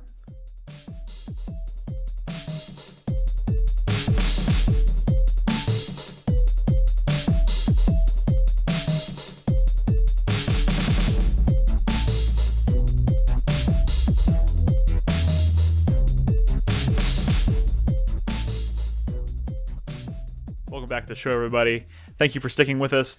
Quick reminder, if you're watching us live, stick around after the show. Brad's going to be streaming. Second thing, I forgot to mention this at the top of the show where we're talking about Patreon stuff, but we are planning on recording a bonus podcast next Monday. I'm going to be talking with some of the guys about Red Dead Redemption 2. And if you guys have any thoughts, questions, opinions, whatever about Red Dead Redemption 2, now that it's been out for some time, we're asking our supporters on Patreon to jump in the thread and leave us some thoughts. It can be literally about anything. Any thoughts or any questions, opinions about the game you have at all, drop them there, and we'll use those to kind of curate the discussion. I plan on recording that Monday night. You're creeping me out, Chris Davis. I'm just wondering if you creeping me out. I'm not trying to. You're leering at me. I didn't want to put pressure on him, so I'm trying not to make eye contact with Krispy while I'm talking about Red Dead Redemption 2. Krispy, you're so close. Come on, man. No, I finished it. Wait, really? Yeah. You finished it and... Wait, shh. Wait. It's pretty good. Are you serious? Sure. Oh, he's fucking with me. I can never tell. Also, another thing, this weekend, I'm probably going to try and squeeze in a session of Red Dead Redemption Online, because I still haven't touched it. So I might do that Saturday or Sunday night. I'll probably convene with some people in Discord to see if anybody wants to posse up. Play a few hours of that, because I'm genuinely curious about it. You did get my message about that. Yes, though, right? I did. Thank you. I will do that probably tomorrow night, so I'm not going in totally fresh. Yeah. Over the weekend. So, like I said, I will be getting with people in Discord to see if anybody wants to posse up with me over the weekend to play around in that a little bit. But without further ado, we have a couple news topics today, and I'm going to let Chris Davis hit us with the first one. All right. Guerilla Games. Guerilla Games, who we know is the studio behind Killzone and Horizon Zero Dawn, have apparently expanded their workforce to, I think, 300 to 400 people to work on an unannounced multiplayer-focused project. This is not 100% confirmed yet. This could literally just be expanding the project or the scope of the company to work on Horizon 2, because we all know that's coming. Horizon Royale. Well, here's the thing. Royale. Here's the thing. There's a lot of debate going on, or not debate, discussion going on around, like, what is this? What do we want it to be? And, like, some people are saying new IP. Like, I would love to see Guerrilla Games make a new IP. It's going to be multiplayer focused, so it makes you think it's probably going to be some kind of a shooter, especially given their history with Killzone. Yep. Some people are like, fuck that. I want to see them make a Killzone Battle Royale game. I'm not sure what that would look like, but I'm fine for Battle Royales. I don't want like I don't want a shooter battle royale, but I like the kind of twist on it a little bit. Like that's why I like Apex Legends twist, where it's more character focused and stuff like that. And if they were to do a battle royale, I would want it to have more. Would want it to be more than just Killzone battle royale. Yeah. There's room in that universe for a battle royale mode. There's room in every universe for a battle royale mode, Chris Davis. Specifically with Killzone 3. Okay. If you read this or know about the story, so I haven't. But that's what I'm saying. They took Tetris and made it a battle royale. That's what I'm saying. You could make anything a battle royale, and that's the kind of stuff. Oh my god! Why isn't there an overcooked battle royale? That's what I was just gonna say. Right? When he was like 100 chefs in a kitchen, and only one gets to leave. Can you imagine? Can you fucking imagine that game? That game was a nightmare with just us in the room trying to do it together. Yeah. Holy shit! I kind of thought about like maybe playing Overcooked on the plane with Robin, and I was like, I don't want to get into a fight with Robin on the plane. You could like kill other chefs and like cook them into the food. Oh, that's taking a dark. Yeah, every once in a while you get an order request for like soup for a made with chef. Made with a yeah. So that's your target. There's not enough meat. I'm gonna have to improvise. But the other players don't see the request, so like you are sent to assassinate another chef. We really got off topic. Oh man, how did that happen? I don't know. Overcooked battle royale though. Anyway, I think the rumor is like somebody make that happen. I think the rumor is this is leaning more towards a new IP, which could be cool. Last time they did a new IP, we got fucking Horizon. Yep, Horizon's pretty dope, which is cool, and we all know Horizon Zero Dawn 2 is a thing that's going to happen. I think it's all but confirmed. In fact, it may already be confirmed. I don't know. I'll tell you what I'd like to see. This to be the multiplayer mode for Horizon 2. That was the other thing people were talking about. Maybe this is actually them just pulling on to add a new. Well, I'd like it to be an asymmetrical mode in which it's the humans versus robots, people playing as robots and humans. So you're talking about. So it's like the Dead Space 2 multiplayer, except instead of it being necromorphs, the other team are the robots of various different classes. And that would be cool because there's a lot of really cool robots in that game. I also saw a few people in Reset Era throwing around this idea of like maybe they're making kind of like a Monster Hunter style game set in the Horizon universe, which could be cool. Like taking down the Titans, that'd be interesting. Yeah, I think this game is I think this studio is super talented, and definitely they can go in any number of directions. So I'm excited to see what comes of this. Even if it's a multiplayer focused game, and that's not necessarily my cup of tea. Like whatever they have my attention. After Horizon, they have my fucking attention. I can't wait to see what becomes of this. What is the next news topic, Chris Davis? It is. All right. Octopath Traveler, we've talked about that a little bit on this show. Has apparently lost its Nintendo exclusivity, and it's apparently a PC release is leaked. It's coming out in June on Steam. How does one lose exclusivity? Well, it's more of like it's no longer. They didn't really lose the exclusivity, but it's kind of surprising to find out this late in the game that they didn't lock down this as a Nintendo exclusive. They locked it down as a limited time exclusive, basically. Did they? And they kept that a secret. Like nobody knew this was coming. It's just kind of like was it a Nintendo exclusive, or are we talking about like a console exclusive? I'm saying that's a whole other. Fish. No, I'm saying Nintendo. Everyone kind of assumed Nintendo had this locked down as a maybe they exclusive. Yeah, could be. Maybe they were like, we didn't sell any fucking games. Well, I think Octopath. I could be wrong. I know think it did Traveler, decent, but I'm saying the problem is while the Switch has a decent number of units out there, there's a lot more PCs out there. That's true. Like you could probably sell a whole lot more games. It is true. It was one of the very few Nintendo third-party exclusives. Mm-hmm. So Should I try this game now that it's coming to Steam? You should try this game now that it's coming to Switch. I'm just kidding. Maybe you shouldn't try it. Also, this was Square. I mean, they just love to port anything. Except Final Fantasy VIII. Yes, thank you. Supposedly because they lost the original master. Yeah. That is the rumor. Do you hear this shit? Yeah. Everyone's like, why is Final Fantasy VIII keep getting snubbed? And it's apparently they don't have the master files anymore. Yeah. What the fuck? Why does this happen so often? Fuck up. Fucking Final Fantasy VII just came out on the Xbox One. Yeah.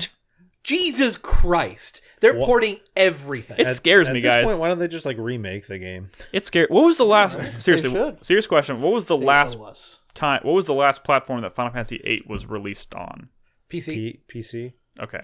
2013. It was PS1 and then they did a PC release. And I don't think it even came on it never came to PS2 or anything like that. Yeah, so you can't download it on PS3 No, it was just or anything. PS1 and then PC. Damn. Wow. They can't even port the PC version? Maybe they just don't want to. Maybe lost it after the PC. Well, they probably want to port the original master code. Yeah. Otherwise, they've got to rebuild things. But we're getting a little off topic here, but the PC port, or the ports of Final Fantasy 7 and 9, I think are ports of the PC versions. They have the same bugs in them as the PC versions, which is very strange. That's one thing. I'm super excited to play Final Fantasy 9 in this trip on my Switch, but the whole music bug. Have you heard about this? Scares me. What's that? Every time you go into a battle and then you go back to the world map or back to out of the battle, it starts the overworld music over again. So like you never hear like more than 10 to 20 seconds of We'll just stand theme. still. Yeah, sure. There we go. I'll stand still. I wonder if you can turn off random battles. I would be annoying to keep going back and forth. No, this is the 90s. That is so integral to like Final Fantasies from like ever. Yeah, but like some of the newer Final Fantasies, I think give you the option. Well, that's why you get it on PC and you grab some mods that allow you to do stuff like that. Probably not going to have that option on the Switch, but I am still super excited to play that game. Anyways, you know what more ports of like old RPGs need? Speed up modes. True. You play double or triple speed because when it comes to fucking grinding and it's like, oh my god, I'm an adult. Go faster. I'm an adult. I don't have this much time to play video games. So the other thing was so anyway, just real quick back to Octopath Traveler. We're talking about Nintendo losing a third-party exclusive. I'm not sure how people feel about that. The Switch is a very robust, well-rounded, I think, system or platform right now. Yeah. But like, it does kind of suck to see these things that we assumed were exclusives kind of like. I mean, I'm fine with it just because I think Switch is still getting plenty of games. Yeah. That's the thing that I think is kind of going to be its saving grace is that it's a decent console. And a lot of indie games are coming out to it, and I think that's like beneficial. Like they were talking about how Pathways, you got it on PC. I'm probably gonna get it on my Switch, just because. It's Pathway. Thank you. I'm gonna get it on my Switch because I feel like I'm more inclined to play my Switch lately than when I'm at my PC. There's like, well, if I'm gonna bet my PC, I'm just gonna play Sekiro or something like that. But I can't play Sekiro on my Switch. Very true. True. Very true. All right, one more news topic today. Look at this. Look at us making good time. EA has teased the reveal of Respawn's new Star Wars game ahead of Star Wars Celebration, which is, guys, this weekend. Yeah. By the end of this weekend. Star Wars Celebration's this weekend? Yeah. Yes. In Chicago. Which means why is it not next month? Well, it's not Star usually that's right. Wars. Usually it's Disney. Why is it not Celebration?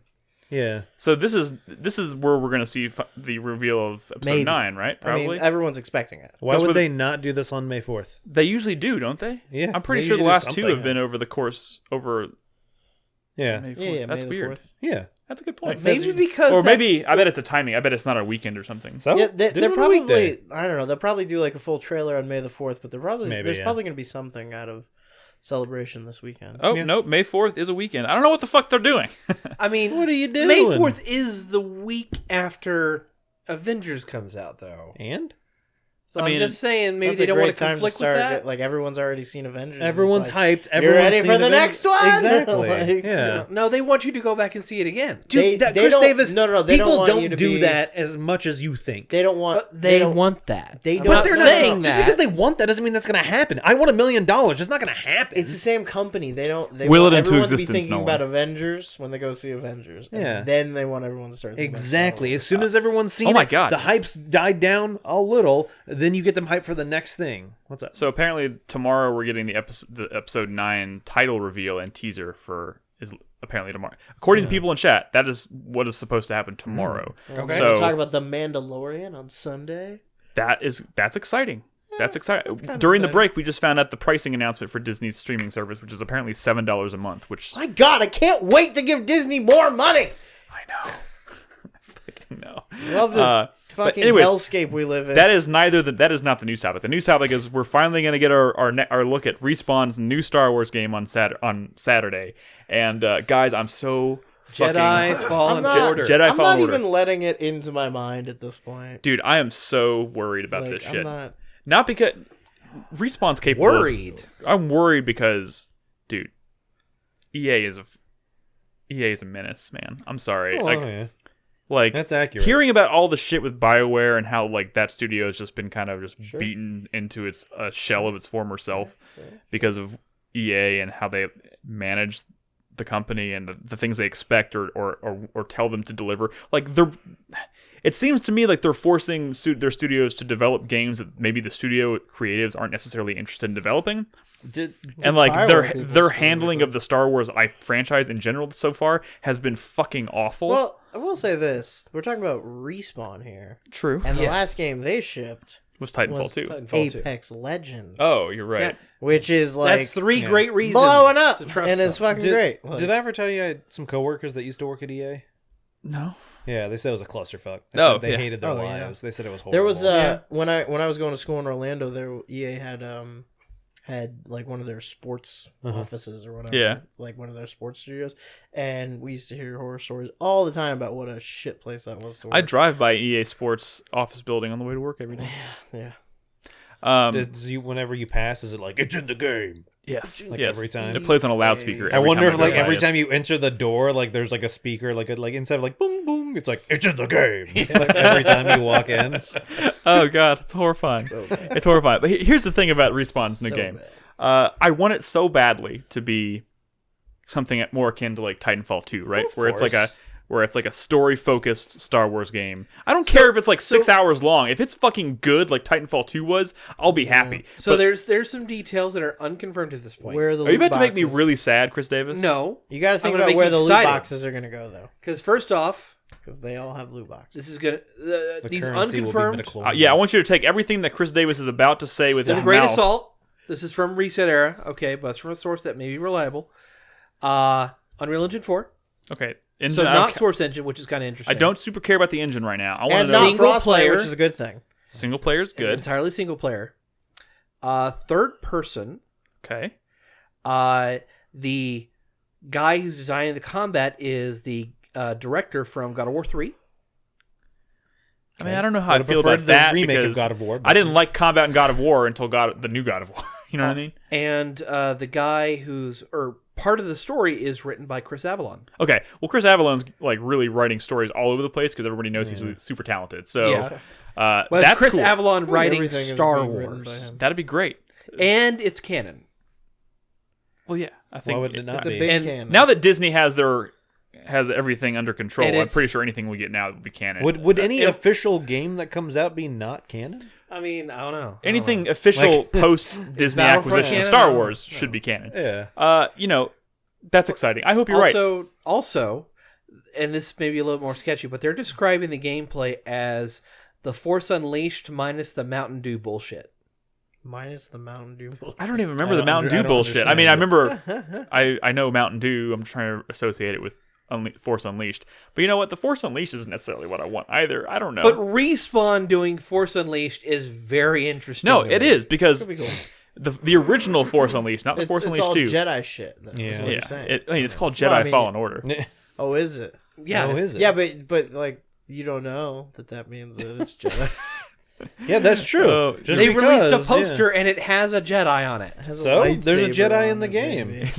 What if we're all joking? But what if Crispy's right? What if it has nothing to do with Jedi? So Well, we're just it's like "What?" some. Yeah, I don't know. It's like It's a picture of a Jedi on a mountain with a droid, and He has a droid buddy. Whoa, and there's in a the- mountain in this game. Oh, and in shit. the background Well, is maybe a you play crashed as the like mountain. in the background is a crashed one of those Star Destroyers from the prequel trilogy. Yes. So All right. Well, this it's supposed to take place in the interim. in between 3 and 4. Yeah. So So we'll find out more about that on Saturday. The thing is, I was thinking about EA earlier. I was literally I'm reading Blood, Sweat, and Pixels about how they handle Dragon Age Inquisition. I'm hearing about all the Anthem stuff. I'm thinking about Oh, did what. you read that Dragon Age 4 article that he did? Yeah, I read the Dragon Age 4, and then I'm thinking about how like we'll never see Knights of the Old Republic again. You know, and I'm just thinking about like this may not apply to everybody, but like I was thinking about EA and just like. It is a fucking miracle that a game like Mirror's Edge 2 even fucking exists. Like, I loved that game, but the fact that we got, one, a sequel to Mirror's Edge, and two, it was completely single player and like standalone, like, that is a miracle. Because EA is not that company anymore. Or it doesn't feel like they're that company anymore. So, like, I really hope that this announcement, this reveal gets me excited, because nothing was more underwhelming than the way they revealed the name of this game. Remember E3 was it last year? Where they literally just kind of panned over to, was it Vince Zampella, I think? Yeah. Maybe in the audience. Oh, were like, yeah, hey, yeah. Like, I'm here to tell you it's called Fallen Order. and we have nothing to show of it. And he looked so uncomfortable. Please don't threaten my wife or children. yeah. Oh, man. Whew. I swear Yeah. to God, we're working. But hey, I'm super excited to see what they announce. I just hope that my enthusiasm survives the weekend. You know what I mean? I'm really hoping it yeah. does. Across the board. Like, I'm But hoping... hey, you know, maybe because like Apex Legends is doing good. Like EA's like, okay, Respawn, you gave us our hookup. Yeah, make something you want to make. Maybe, yeah. Here, take some money and do a Star Wars game now. Do it. Get to work. Anyways, we'll have more to say about that on next week's show, I'm sure. But I think that's it for news. So, Nolan, are you ready with Patreon stuff? Ready. So every week we post a thread in Patreon, and everyone who is a supporter on Twitch gets the opportunity to post on Discord channel some questions for us. I will say that this week we have no new patrons, but that's okay. We love our current patrons. Yay. And first question this week comes from Zero Skies. He's right there. Good old Zero Skies. What's up, Zero? Fuck us up, Zero Skies. Come on. No, What has been your ever favorite, quote, meta game from a narrative perspective? What did you find intriguing about what it had to say about the nature of games or the characters' fictional lives if they found out they lived in a game? So, real quick, can we define Yeah. meta? I mean, something like we were talking about where like a game's story or its systems are commenting on the very nature of it being a game. Yeah. I want to say like breaking the fourth wall, but kind of like... I mean, the first thing that comes to mind, obviously, is the Stanley Parable. Would that count? Yeah. That's a good one. That's like Yeah. all That's that game yeah, is. that's Yeah. that's a good for one. sure. Stanley Parable's great. That's a tough question. The Witness, to just get thrown at the someone. twist and the Witness, or like the thing that you can discover at the very beginning, Yeah. you know, that kind of shit. Well, the very end of The Witness, And too. the very end of the Witness Yeah. too does the same thing. There's a Pony there's a- Island does it really well. Pony Island's Pony good. Island, yeah. There's a Steam game that's just like 20 minutes long. It's called Professor Langston's, and it's like a really long title. But it's you playing behind the scenes of a game that's happening, in which you're pulling all the levers and making things happen for that player. You're the one setting up all the puzzles for Yeah. Professor Layton. Well, not late, yeah, but yeah, it's a very funny. I game. kid. I do encourage it. That's cool.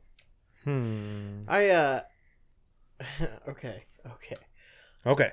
Okay. Hit us Okay. with that. I'm gonna talk about Destiny again because Uh-oh. that's just what I've been talking about for a month now. Hit us with But I come do on. think it's really interesting that like the game has like a respawn mechanic, right? Like Yeah. you die and you respawn. That's like, you know, it's obviously started as a game mechanic, but then they were like, how can we make this make sense in the lore? So they built like this whole idea of like these guardians being like resurrected dead people who are hooked up to the light, and like when they die they come back to life. And then that aspect of them being immortal plays into the lore. Like you read about like how these characters like are kind of just like fucked up because they just like die over and over again. And I really fucking love that. Like that does sound cool. Like there's like warlocks, like the wizardy groups. There's a group of them who they will intentionally kill themselves over and over again just to have like visions in death. That's Like, neat. So like shit like that. I feel like it doesn't happen enough, but like there's Death? so much potential in games development and writing to like try and justify Use mechanics to like yeah. deepen the lore. Like that's cool. You know, this might be a stretch, but I would say like every Assassin's Creed game is kind of this whole meta thing.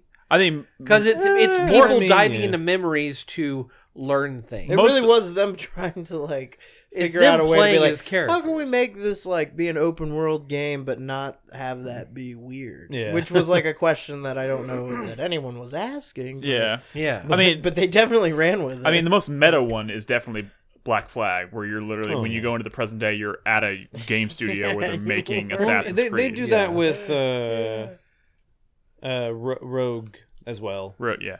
But yeah, it's the same concept. Yeah. yeah.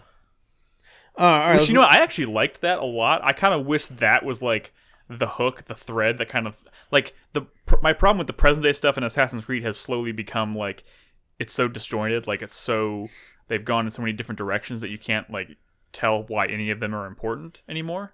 Like if that had been my only problem with that, Nick, was that studio didn't feel alive. Yeah. It felt like you were always walking around an empty thing. I wanted when you came out of the Animus to have like some guy walk up and be like, "Yeah, so gonna need those Animus reports by Friday."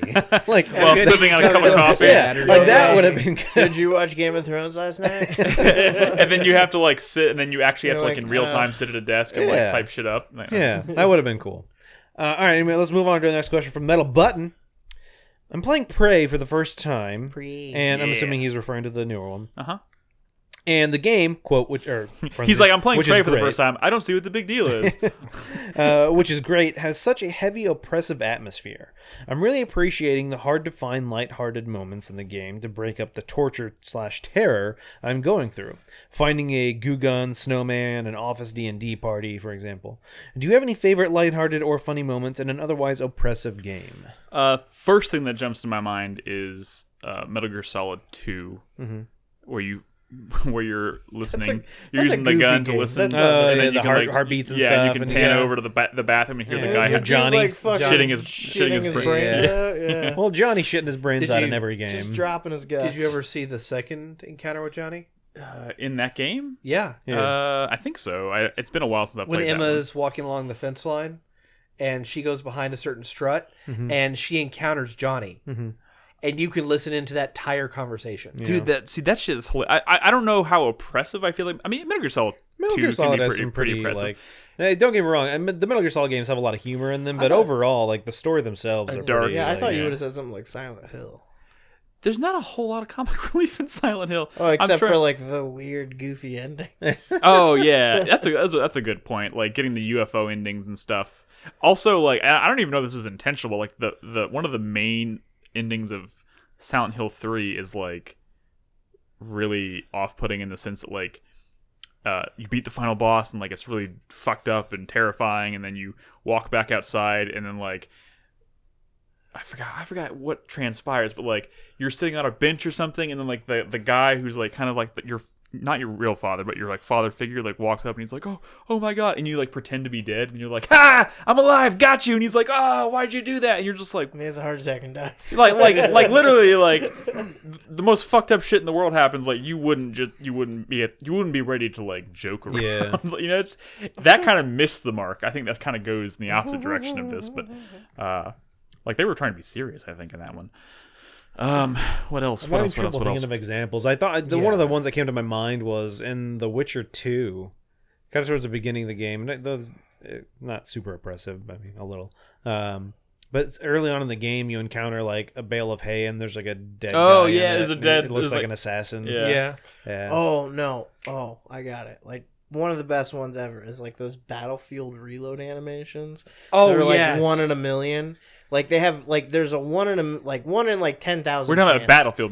Battlefield, like when you're playing Battlefield, there's like This a 1 was in starting in 10,000 like Battlefield chance 4. every time you reload your weapon that it'll do a special animation. That'll be like a weird thing. Like there's one where like he pulls the fucking clip out and then like another hand like comes in screen and like hands it to him and he's like, oh, and he like puts it in his gun. But like there's one where he's got like a pistol and he like does like a magician's trick and like makes it disappear and then like makes it reappear like and it's fully loaded. That's Like, cool. yeah, there's some crazy ones. And the thing is, those animations are the exact same length and time as the regular animations. Right. So there's no, loss It won't- here. it just won't a screw you flare. over It's just a and- fun little like. Oh, you got. There's it. one where you have an RPG launcher and he just like kind of tosses it up in the air for a second and it lands back in the chute. Oh, that's cool. Isn't there one where he's like pulling out a magazine and just like the Keeps magazine going. just like keeps coming out? Like, Yeah. it's just like an infinite magazine. Yeah. I never knew that existed. That's Yeah, cool. that is cool. Next question from Mr. Green Toast. With the recent news of Destiny 2 blocking users from using a PlayStation exclusive gun in the Xbone and yeah. PC versions, This is so stupid. there was a bug that allowed users to buy it by mistake. Yeah. What console or PC exclusive item did you love or hate for being an exclusive? For example, in Soul Calibur 2 had the console exclusive characters with Link on GameCube, Spawn on Xbox, and Heihachi Jesus on PS2. Oh man. That's a good question. I very rarely like take the plunge and like buy any of that exclusive content when it's sold Well, I separately. think it's saying, like in general, sometimes there are console exclusives. It's not about buying it; it's more about, hey, if you buy it on this platform, you get this. Yeah. And they even still do that nowadays, where it's like, hey, if you pre-order on Amazon, you get this. If you do that, you know what I'm saying? Like there are Yeah. certain things that. This isn't the same thing, but like the most recent one I can think of is like I actually, because I like to own physical media. I bought No Man's Sky Next because the only way to buy it physically is to buy it on Xbox One. They never released a physical version of No Man's Sky Next. You can buy No Man's Sky and then download Next onto it, but if you buy it on Xbox One, it all comes preloaded on the disc. So I was like, fuck it, I'll play it on Xbox. And then I found out they're doing fucking VR, so fuck me. Boo, that's what you get, Nick. I mean, there's certain things like, Ace Combat 7 recently. You buy the PS4 version and you get the VR mission. Yeah. But that's exclusive because it has the hardware. I'm trying to remember. That's makes exclusive sense. for a year because it's going to come out on PC next year. Oh, gotcha. Diablo 3 has an exclusive dungeon that you can get in like rifts and stuff that's based on The Last of Us. So you're like fighting clickers and stuff cool. like that. Oh, that's neat. Oh no. MGS5 Ground Zeroes. Where the Xbox version you could play as Raiden, and you did I forgot that. about that. Yeah. And then if you played the PS4 version, you could do that flashback mission with the classic MGS1 character models. Yeah. Oh. I feel like one of those is better than the other.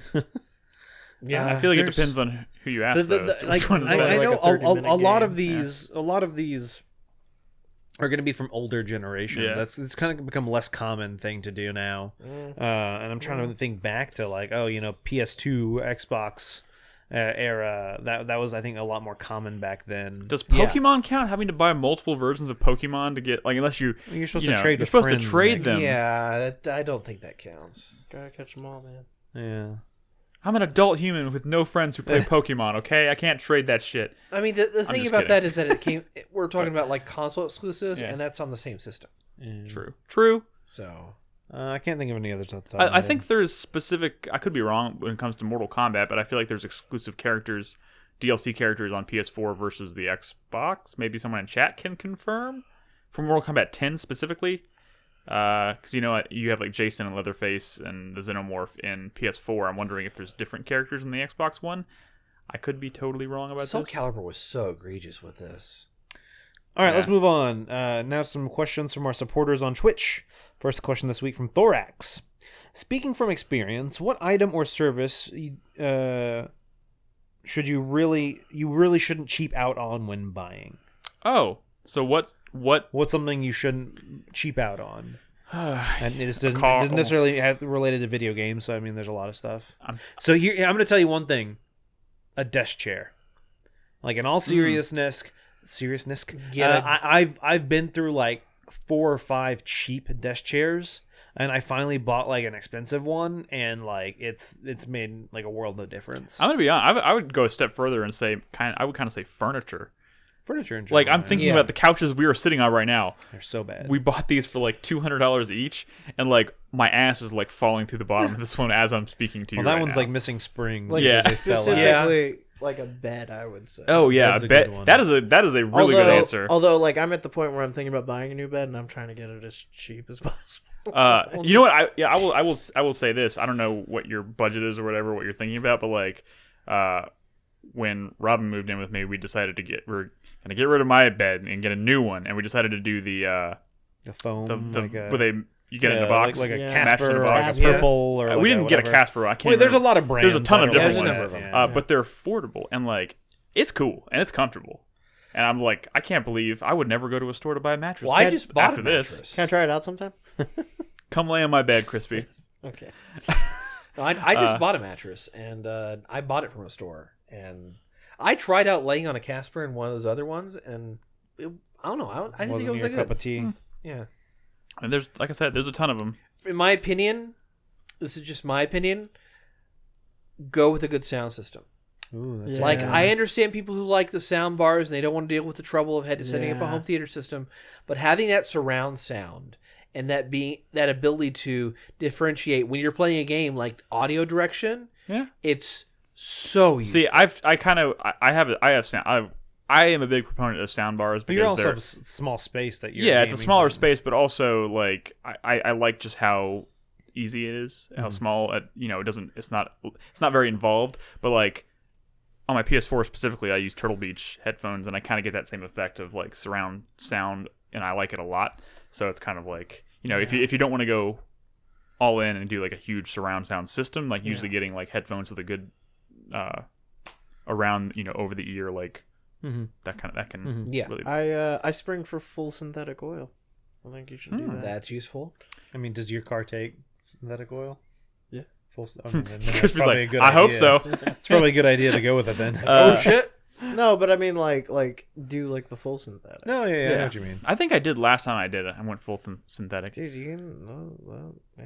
I mean, You get a lot of mileage. I will say that is one thing you shouldn't cheap out on, and upkeep on your car. Yeah. Because that does make a huge difference. Especially, I personally don't trust like Jiffy Lubes and like NTBs, those kind of like chainy like car places. I think you should go either like local or like dealerships, because I feel like there's just those like, you know, Jiffy Lubes and like what are some other ones? There's like pit stop, stuff like that. Like it's just because they're kind of franchised, and some of those can be like pretty... if they're advertising, they'll get you in and out in 20 minutes. So don't trust it. Yeah. I've had pretty good luck with the Jiffy Lube that's right across the street from me, because I usually go first thing in the morning, and I usually am in and out in like 20 to 30 minutes. But this is kind of unrelated. We're talking about car stuff. Did I tell you all that Robin bought a car on Carvana? No. Have you heard about Did Carvana? she do the I'm fucking familiar with giant car vending? Yes, machine with we the coin? went. They give you a giant coin and you drop where'd it you get in. the coin? What happened? Did they like mail it to you? Or you went there and they gave you the coin? You go there and like you do everything online. You show up there and like you sign all the paperwork and everything, and they hand you this big giant gold coin. Is there someone who works there? Yes, like every time I drive two by people. it, there's like nobody there. 2 people run this whole facility, as far as I can tell. And you literally walk. They hand you a big giant fat coin, and you just walk up to this thing, and you like, whoot, and you watch it go down, and then you watch your car come down the thing, and it's all like, I was like, how the fuck and then doesn't it come out of like the showroom? Like they open a door and it like rolls out. Yeah, and the crazy thing is, like, I thought there would be like a track on the ground. There's no track. It's all done through like magnets and shit. What? Like under, like there's like a magnet system like under the floor, so you can't see any visible crazy. track. And this thing just kind of comes like hovering out of the fucking thing with the car on it, and then slides into this thing. It was cool. I'm gonna be honest, it was cool. What'd you buy? Yeah, what'd you get? A Subaru. Forester. WRX? No, not a WRX, not a Forester. It's a 4-door sedan. Legacy? Outback. Is it a Legacy? Not Outback. Like I think Legacy. I think they I do think have it's a one, Legacy. I will say that that's one 2016. thing to an extent you should cheap out on. Don't buy new cars. I did it once when it's a ripoff. You want to hear about the one of the most shameful mistakes I've ever made? And I don't want to say shame. I'm still driving the car. I love the car. Yeah. But like, I can't believe I did this. This is just noob city for me. I got my first like real job. Yeah. Bought a car. Yeah. Hadn't even started work yet. Yeah. Bought the car. Brand new. Yeah. So I'm still ashamed to say it out loud. so dumb. And But I'm still driving it, and I've driven it for 6 years. What's almost worse is that you bought a car that is the exact same, even like the same color as the car you had before. No, it wasn't the same color. Different color. No. I used to drive a silver one. Now I drive a white one. No, that car was white. No, it was not. I know. Look I in had the mirror I had a That Scion car- TC you- before, and it You was look me in the eye and tell me that car was silver. actually it wasn't silver. It was charcoal gray. That is some bullshit. I will look. I will Some go. fucking I will bullshit. dig up the pic. Dude, I know I the remember car it I being drove. white, I will too. dig up a photograph for you. Here's what I'll say to that, though. Buying a new car. Buy a new car if you plan to drive it like forever. No. No. 100% disagree. Trust me, I bought a new car and I felt like I got ripped off. My current car I bought with 9,000 miles on it, and I saved so much money doing it that way. And it's just like, I'm not saying don't buy a car with 50,000. I mean, don't get me wrong. If that's all you can afford, that's all you can afford. But like, if you're looking for something and you're not pressed for time, like, I promise you, it is so much worth it to just find a car somewhere out there from a reputable source.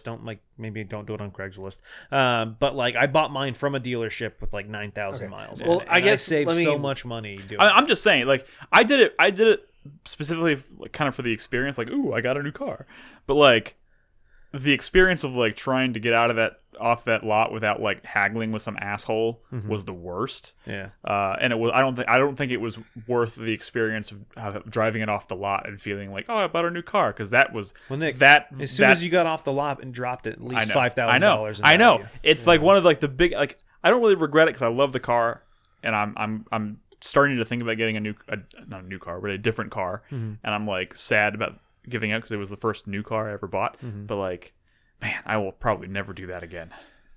Lesson learned, fuck dealerships. Yeah, well, yeah, fuck dealerships. Do we have any other questions? Yeah, we got more. Self-Torment. Hey, when are we going to put up the rest of the 4-player animation videos? I feel bad that they're mostly gone now. I actually responded to that without realizing that was a question for the podcast, I suppose. Yeah. I think the issue here is just trying to find the time to do it. Yeah. We've got them. Do we? Yeah. I think the first step is compiling them all in one place, and then maybe I can look into getting them on the website, maybe, or something. I have them. I can get you them. That would be great. I would love to get those up there. To answer your question, I would love to get them up there.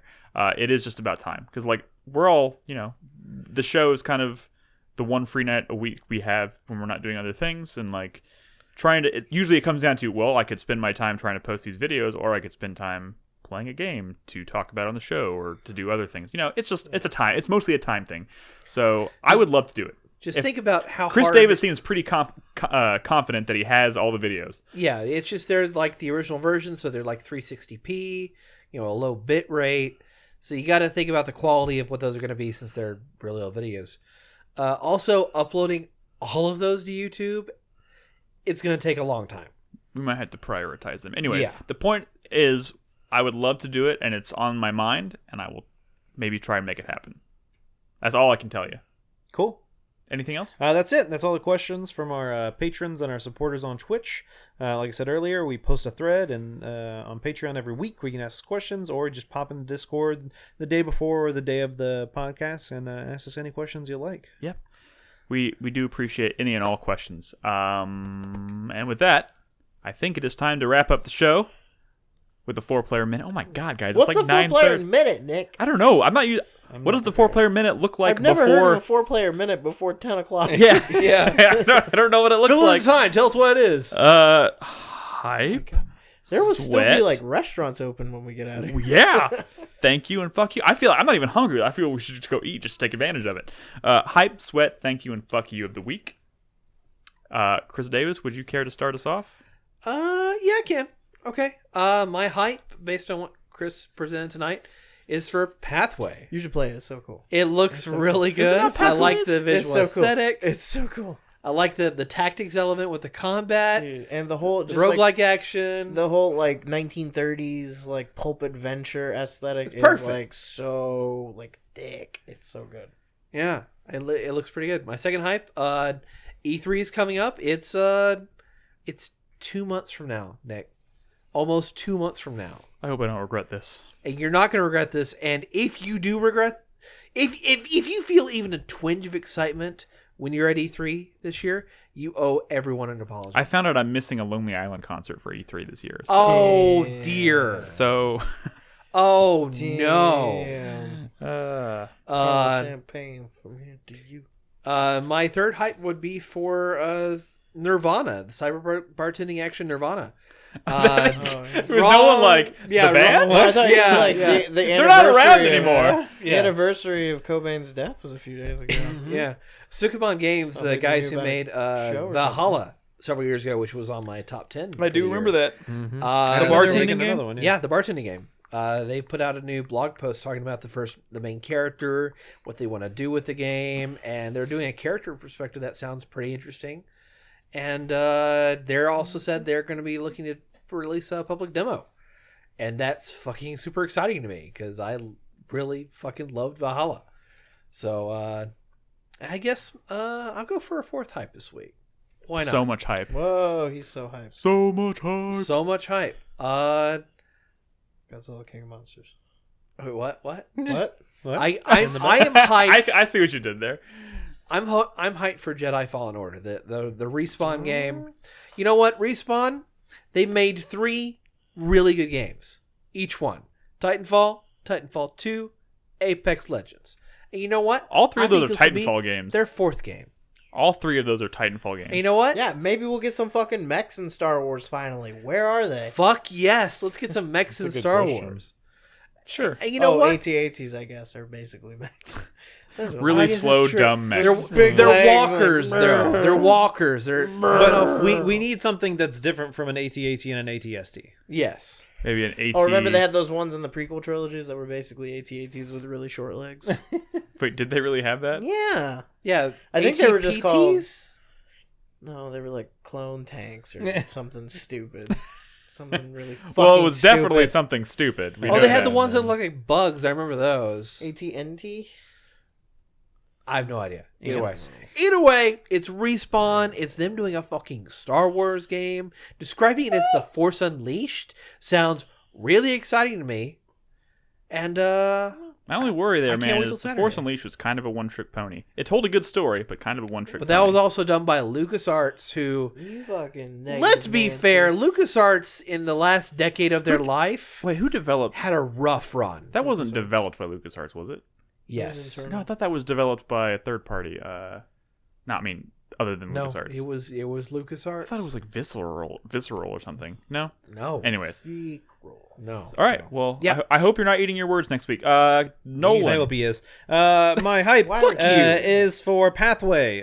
Like everything Chris Davis just said. Very excited by the looks of that. I never heard of it before. That game looks like it's right up my alley. Real trendsetter over here. Yeah, let me tell you about it. Thanks, Kenton. So definitely looking forward to trying that out. My sweat goes to Devil May Cry and Wargroove.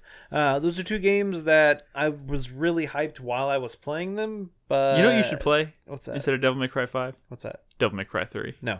And I haven't touched them in quite a while, and it's kind of one of those things where it's like other games have come out, and there's I other see it things on your that are shelf over taking- Yeah, I know it's over there. It's just waiting for you. Priority, and so it's just like, like, am I gonna get back to them? Do I have time? Like, just more games are gonna keep coming out. You know what you steady should stream. play instead of Devil May Cry 5? Devil May Cry Say 3. your dumb Ninja thing. Gaiden Black. Yeah, exactly. My thank you this week goes to everyone in chat on Tuesday night. I was really getting, I don't want to say down, but like Sekiro was giving me some trouble, and they were giving me some really good tips on, you try and use this prosthetic or go in with this kind of thought. And like I was having some issues with one of the enemy's attacks, and like they were a very good job of helping me out, because it's one of those things where I have the problem that in a game, especially when I'm streaming, I'm only like half paying attention because I'm also paying attention to the chat and I'm trying to talk and all this stuff. And yeah, you were there, Micah.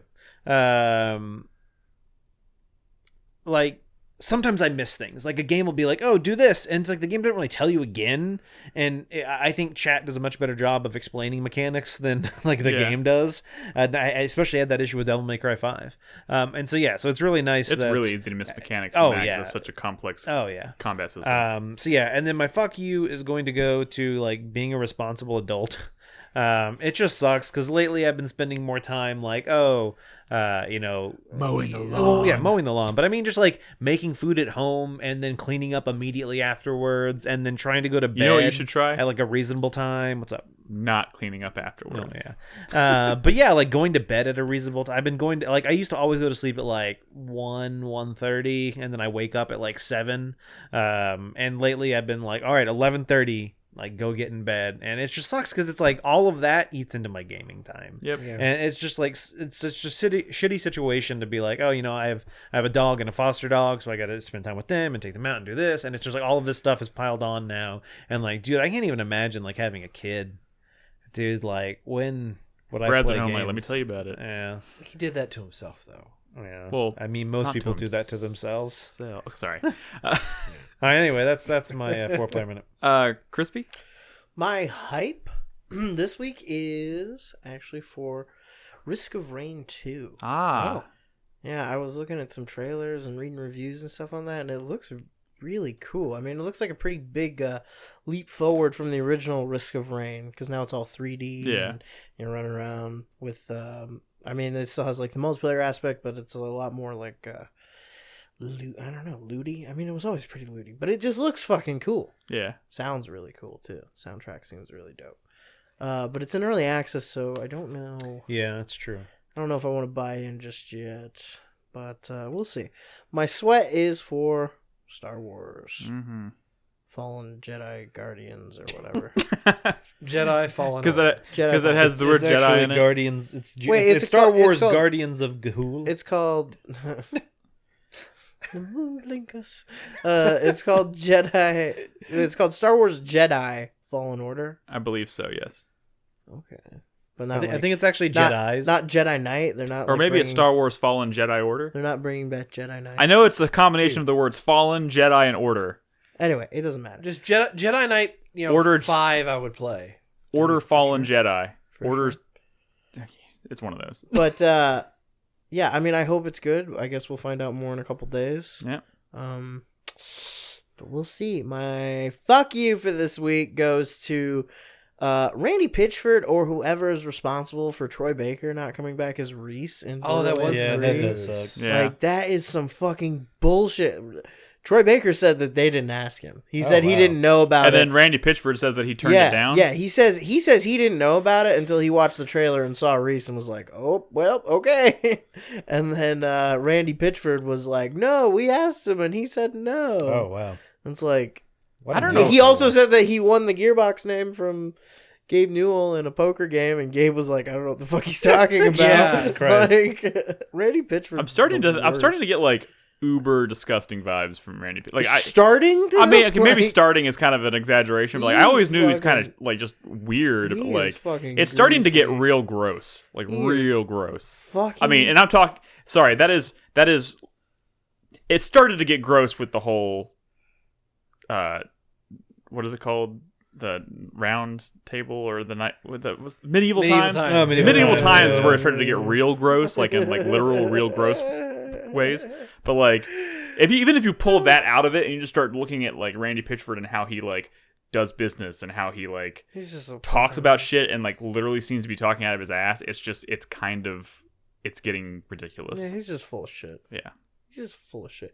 And, maybe, like, Mr. Prince of the Universe is pointing out, maybe it's something to do with, like, the business people. Like, maybe, like, they offered it to Troy's fucking agent or business manager or whatever, and they turned it down for him for whatever reason. I don't know, because he's know a busy guy. You never know what goes on behind the scenes. But come on, it's fucking Reese. And, like, Troy Baker as Reese was, like, one of the best parts of that fucking game. Like, I mean, everything about that game was fucking great. Yeah.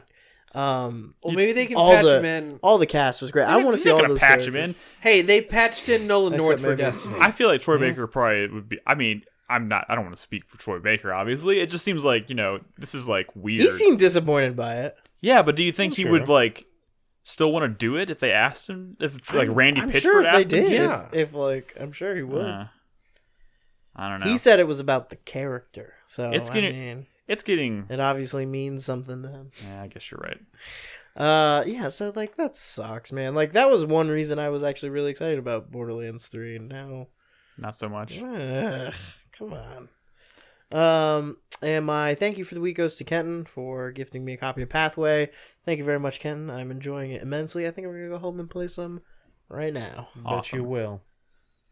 You should have just said, "I'm gonna go home and play it right now," and just stood up and like walked out and be like, "Okay, all right." Thank you, Krispy. My 4-player minute starts right now. My sweat, I'm gonna start with that, is Star Wars. Not necessarily just the Star Wars Respawn thing, just kind of the whole event we're gonna get this weekend. Like there is a lot of potential for like some super exciting stuff to come out Star Wars related this weekend, but there is also room for a lot of disappointment. I feel like expectations are kind of like, or expectations around episode 9 are already kind of like in this really weird place because there's like the divisive situation with The Last Jedi, and some people hated it, some people loved it, and like who knows how people are going to react whenever we see the first trailer for episode 9. Who the fuck knows? I don't know. It's going to be a shit show potentially. Also the Respawn thing, like I said, I'm very worried. I want it to be a very specific type of game, and I'm worried to death it's just not going to be that. And then, of course, the Mandalorian thing is happening on Sunday. Like, I'm hoping that looks really good because I feel like I've always kind of wanted to start like a live-action Star Wars TV show that's really well made. Sure. And, if it looks corny or, poorly made, I don't know. It's probably not going to be poorly made. It's fucking Disney. They have all the money in the world. You just never know what you're going to get. So they basically do. A lot of potential for excitement, a lot of potential for disappointment, too. So I'm very, very worried about that event. My hype this week goes to my trip next week. I'm just ready for fucking vacation. I'm literally going to a place that's going to have like almost no internet at all. I'm hoping to God that I can at least get enough juice to successfully download help me out. What's the Katana game? Oh God, Katana Zero. Katana Zero, yes, on the Switch. But like, I mean, could you not just tether off your phone?